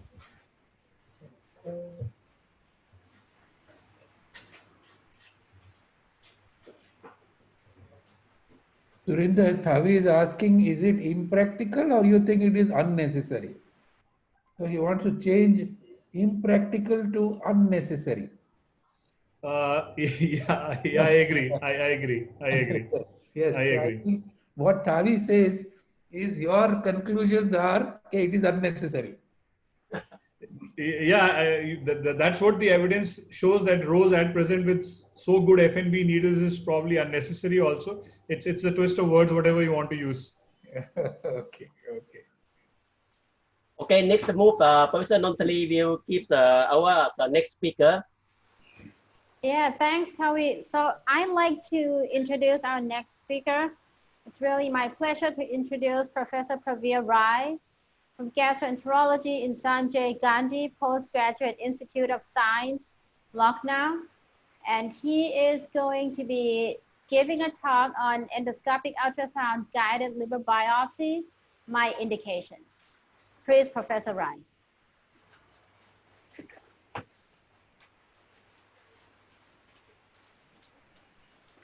Ravir, we don't see you. Where are you?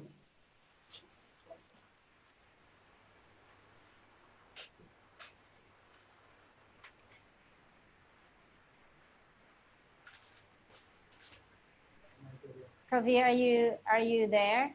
Can you hear us? Okay. Yeah. Okay, good. Welcome. So, yeah. Firstly, I want to thank Dr. Vinay Dhir and Dr. Rahul for providing me this opportunity. So I'll be talking about endoscopic ultrasound guided liver biopsy, my indications. So if you see the standard indications for liver biopsy, it's primarily for diagnosis, which is multiple parenchymal liver diseases, abnormal liver test of unknown etiology, fever of unknown origin or the PUO, focal or diffuse abnormalities on imaging studies. It's for prognosis, that is staging of known parenchymal liver disease, or for management, that is developing treatment plans based on histology. So if we talk of various methods for liver biopsy, you have percutaneous method, which started in 1883, quite old traditional method. Then we have transjugular, which came in 1973, and then EUS guided, which is around a decade old. So if we see the percutaneous and the transjugular approach, percutaneous, the indications are those as I have listed. Transjugular primarily evolved because of the coagulopathy or the ascites, the morbid obesity, thrombocytopenia. These are the conditions where percutaneous may be problematic, or there is a failure of percutaneous liver biopsy. Then you resort to transjugular approach. If you see the complication of percutaneous, it ranges around 0.1% to 3.1%. This includes mortality also because of bleed. In transjugular, you have complication to the tune of 0.5 to 6.5%. The other complications of percutaneous biopsy includes pain, hemorrhage. They can be peritonitis, they can be GB perforation, pneumothorax, or the hemothorax if the needle passes through the pleura. While in transjugular, which is usually known to avoid bleeding risks, it still can cause bleed. It can cause arterial aneurysm and arrhythmia. The advantage of percutaneous includes a well-established procedure. It's cost-effective. Cost is not involved much, and less technical skill is required. Transjugular, you have decreased risk of complications, more tolerable, and useful in patients with comorbidities.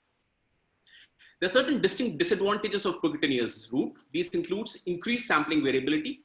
It's less tolerable to the procedure. You have pain post-procedure. Requires more passes sometimes if you don't have adequate material, and increased risk of complications. In transjugular, obviously you have limited view of the liver parenchyma and the vascular anatomy, and the samples that you get are usually fragmented. So there are certain distinct advantages of a EUS guided liver biopsy or presumed advantages. This includes first, it is done with conscious sedation, and this improves patient tolerance.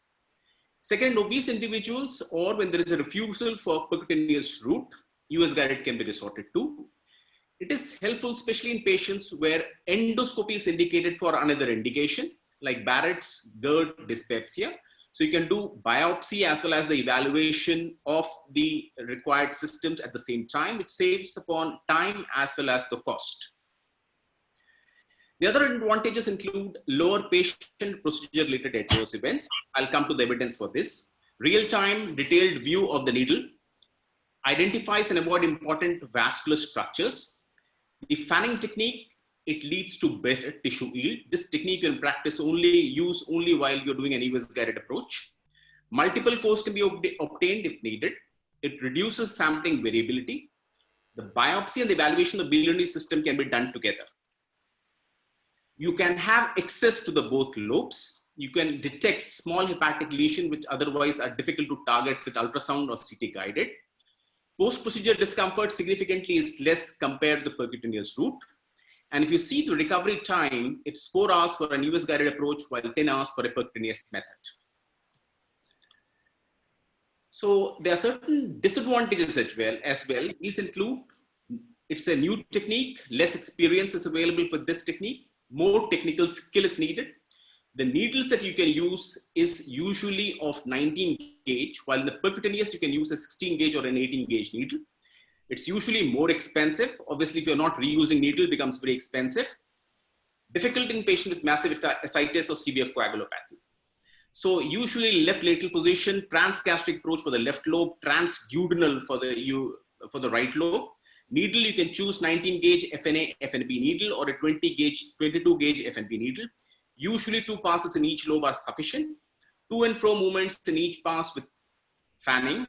Specimen is transferred to a formalin jar and patient is observed for 4 hours. So if you see a small video, the same, this is the left lobe. You puncture this with, this is 19 gauge FNB needle by Boston. This is a coir needle. Then take 7 to 8 to and fro movements, and 1 or 2 passes are sufficient to establish a diagnosis. This is the material that you get if you do an EUS guided liver biopsy with a 19 gauge FNB needle. So this is of this particular patient. This was suggestive of autoimmune hepatitis. So when we get the tissue, what we are looking for is primarily the total specimen length. We look for the complete portal tracts, and based on this, you do the histological evaluation. The diagnostic yield is usually sufficient amount of the liver tissue on the slide to allow the pathologist to make a diagnostic interpretation. And if you see the adequacy of the liver biopsy material as defined by American Association of the Study of Liver Disease, the specimen should be 2 to 3 centimeters long. Complete portal tract, this is more than 11. And needle size, this is, they have defined for 16 gauge FNB needle, which is usually percutaneous and not through EUS. So this is a systematic review and analysis of EUS guided liver biopsy. And if you see this study, these are 8 studies here. The mean passes were 2 to 3. The median specimen length was 9 millimeter to 6.5 centimeters. The median passes were 2 to 32 passes. And if you see, the number of adequate material was obtained in 163 out of 165 and 8 out of 10 patients. Almost negligible adverse events. The primary outcome measured, the insufficient specimen was obtained in 10%. The diagnostic yield was 94%. If the secondary outcome, the adverse events was 2.3% and the pool rate of bleeding was 1.2%. The adverse event with percutaneous route, as I mentioned, is around 0.1 to 3.1%, while with transjugular, it's 0.5 to 6.5%. Therefore, the EUS, the bleeding rate with EUS guided is comparable to transjugular and less than percutaneous. In the subgroup analysis, what they found was FNA and FNB. The only difference was insufficient specimen was more with FNB needle. This was the core needle. Now with more refined needles, this is not a problem. So this is the EUS guided EUS guided liver biopsy compared to percutaneous and transjugular. This is systematic review and a meta-analysis of the 5 available studies. And if you see this, the adequacy rate was almost the same in the 3.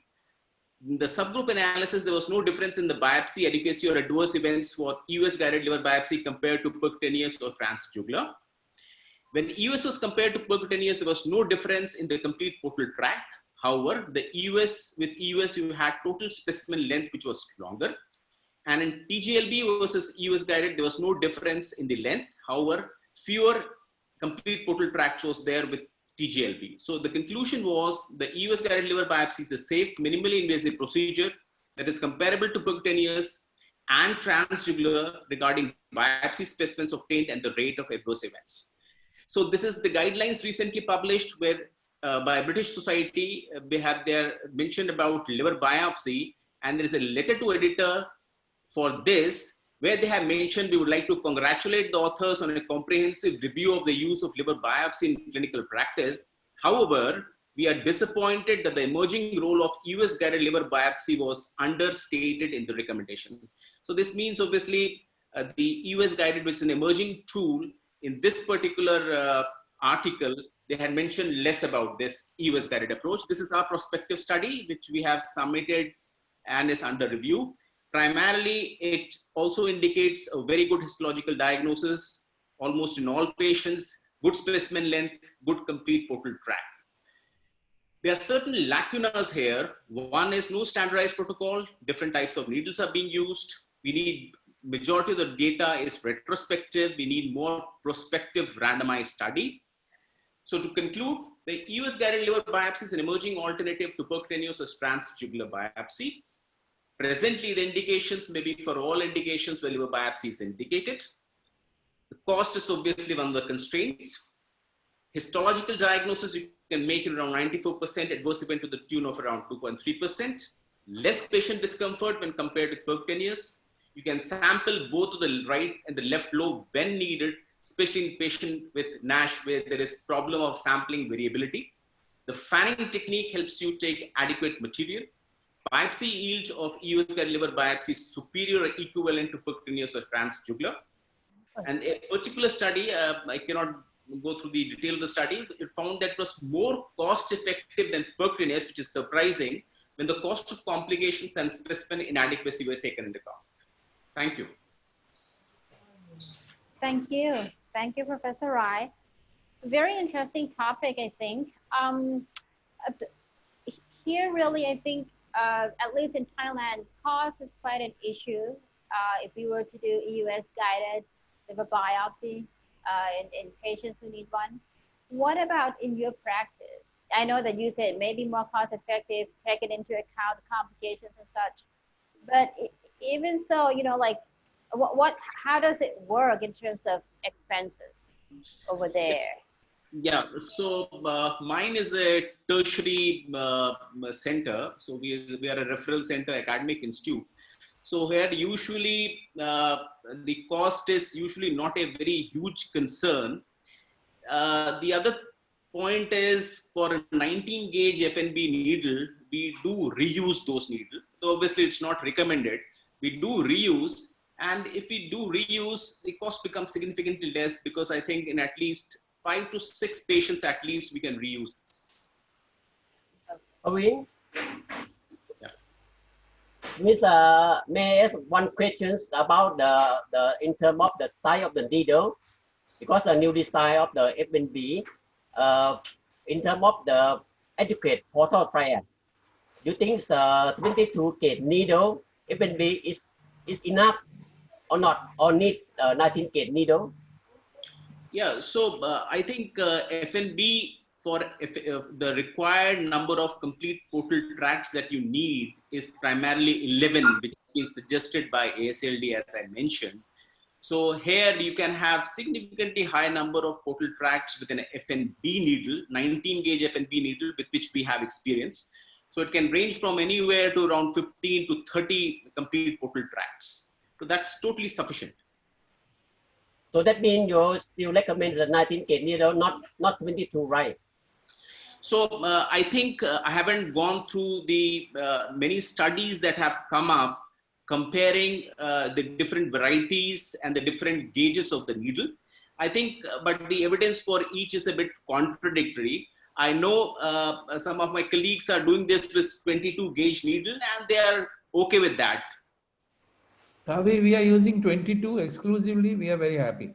Yeah. So I think both either 19 or 22 probably is good. I think 22 probably is good for non-cirrhotic liver. In cirrhotic liver, sometimes you get a fragmented small fragments with 22. So in cirrhotics, we have been now started using 19 to get a good sample. Okay, Pavin, thank you very much for very nice give information. Thank you. We move on to the next, our last speaker of the course. I will introduce Dr. Supita Thawee. Any image from her?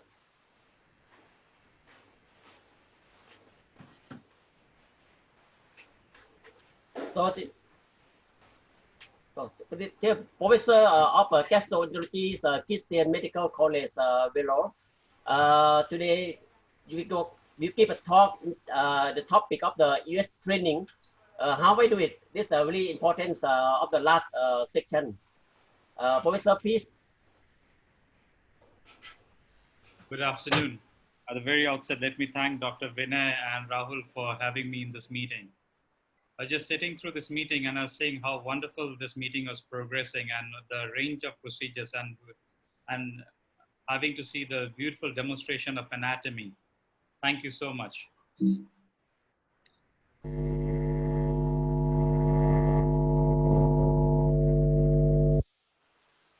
Am I audible? Yes. Yeah. Hello. So as I was saying, that the training in EUS is a very important aspect of the entire process. And as we can understand, and through the day we have seen that EUS has evolved from a standard diagnostic tool to a therapeutic tool.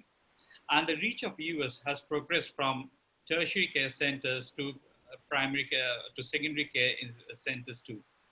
But at least in India, the training in EUS during the course of GI training is very minimal.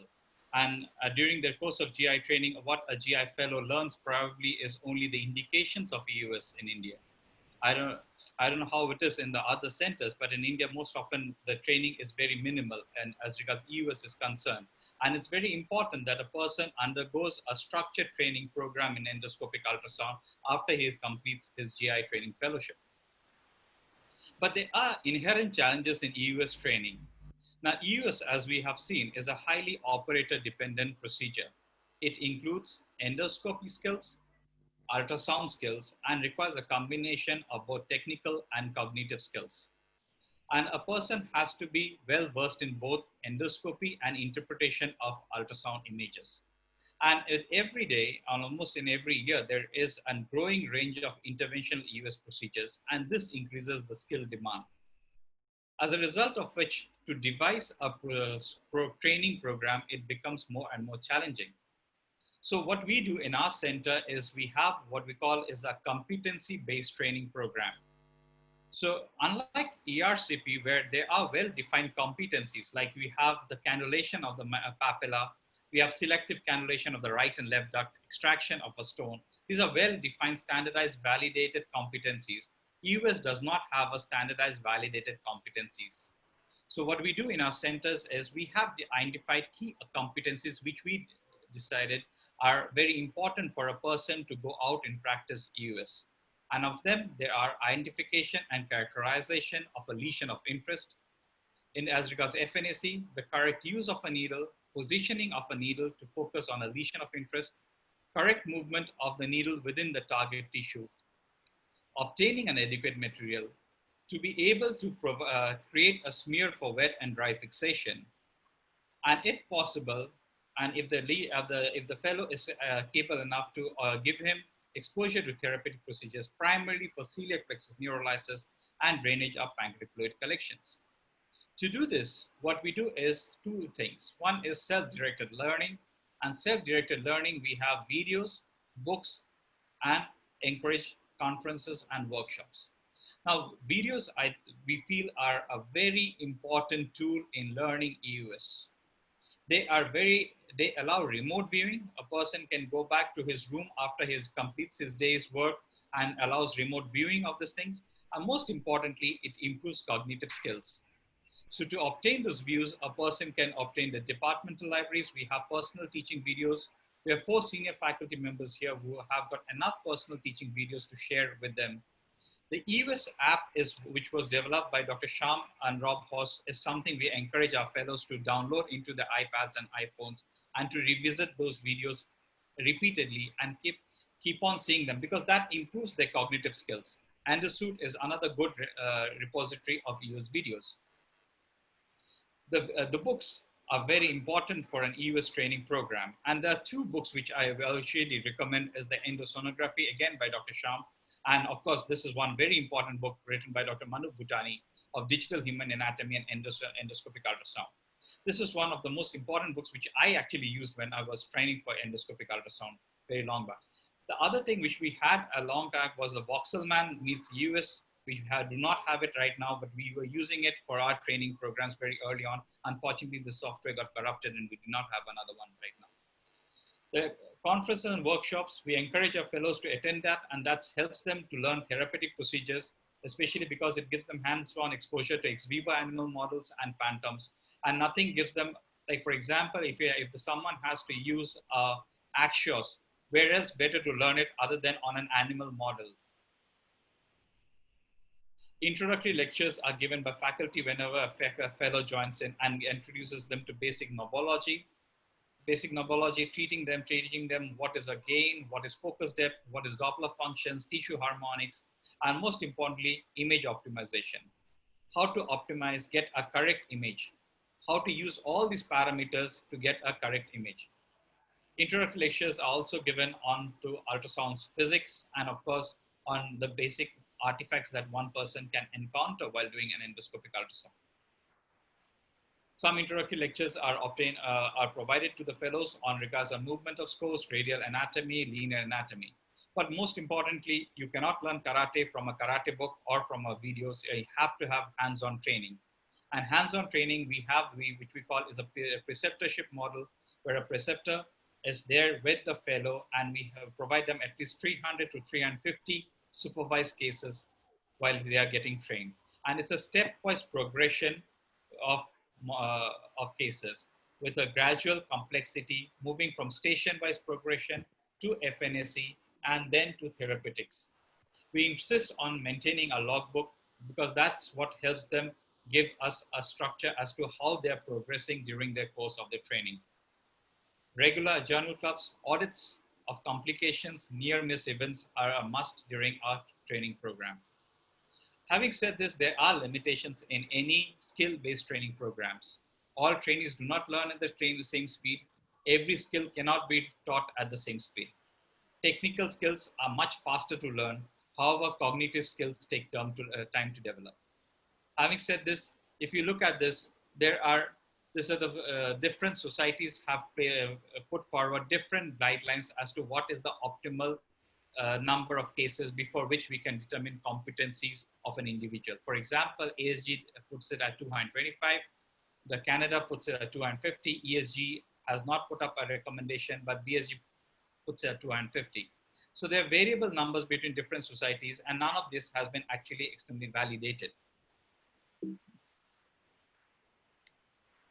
So what we look forward to now introducing into our training program is the TSAT, which is the EUS and ERCP skill assessment tool. This is a useful tool, we believe, which has been used by ASG and validated, which uses anchors to assess the fellow as regards different stations, how he is able to, he or she is able to demonstrate at different stations, the different aspects, and of course, assess his both technical as well as the cognitive skills. The future, of course, lies in obtaining more models for hands-on training for advanced therapeutic procedures and simulators. Thank you so much for your patient hearing.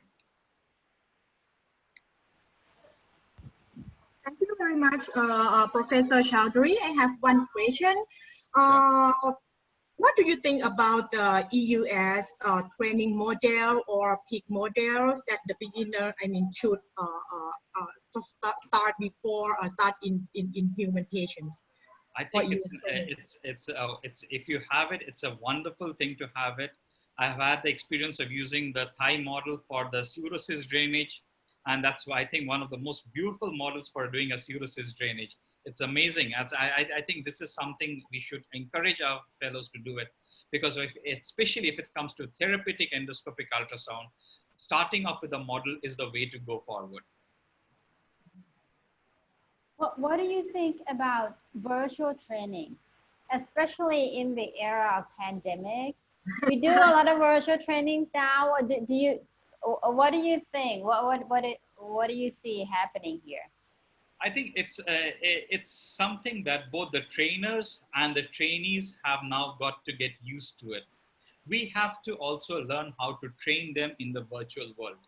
It's something we are not used to, and we are learning it in a process. Training in the virtual world is slightly more different than training in the real time. And this is something we are learning. We are learning and learning every day. Having said this, obviously, as this model, which Dr. Vinay has done today, is a very wonderful exercise, I should say, where, a fellow could see a beautiful demonstration of basic EUS courses through the day, and almost a comprehensive EUS training program happen in a short span of time. And this is, I think, the way forward. Virtual training is the way forward in today's world. Very good. Right, thank you very much, Udita. It was a really nice lecture.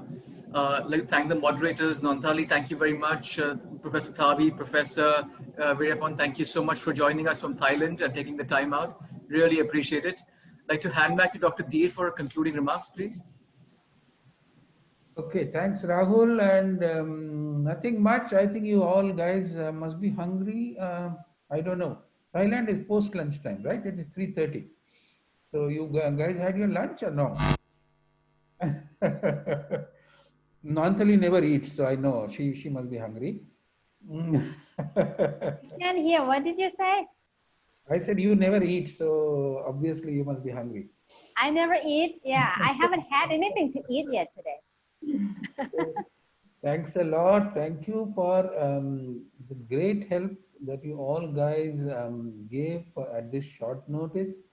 I'm very satisfied. This was the first such attempt that we did of a virtual training, and the response from the faculty was very, very nice, very encouraging, and I'm sure we will do such future teaching activities, and we will involve all of you in these short virtual training sessions. So this is primarily how I believe teaching has to happen. I think COVID has necessitated it for us. We had to do it because of COVID, but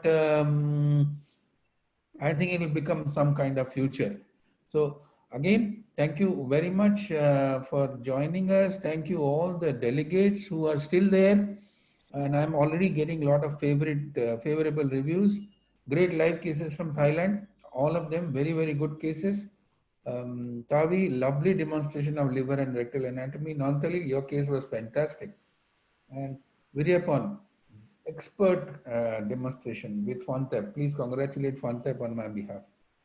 So, and of course, those who were before from India, Sundeep, Rajesh, Anthony, Lawrence, Ting Leong, thank you all very much. And I think we'll meet again in about 2 weeks or 3 weeks time. And next time the focus will be interventions. So we will think how to go about it. And but the theme remains the same, teaching. This is not a workshop, or this is not a conference that way. This is a teaching, and we need to experiment to see how best to teach the steps, the basic steps, and how to go about it. And let's see. So I would say goodbye now from Mumbai. Thank you very much. Thanks Olympus. Sorry, before I go, Olympus has been very kind. Thank you, Olympus. Arun single-handedly managed lots of things for us. Thanks, Arun. Thanks, Olympus team. Great work. Thank you very much. Bye-bye. Thank you. Goodbye. Bye-bye. Thank you very much. There is Arun. Yes, sir. Thank you, Arun. Thank you very much. Thank you.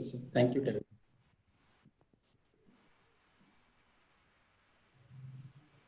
ขอบคุณมากแกรี่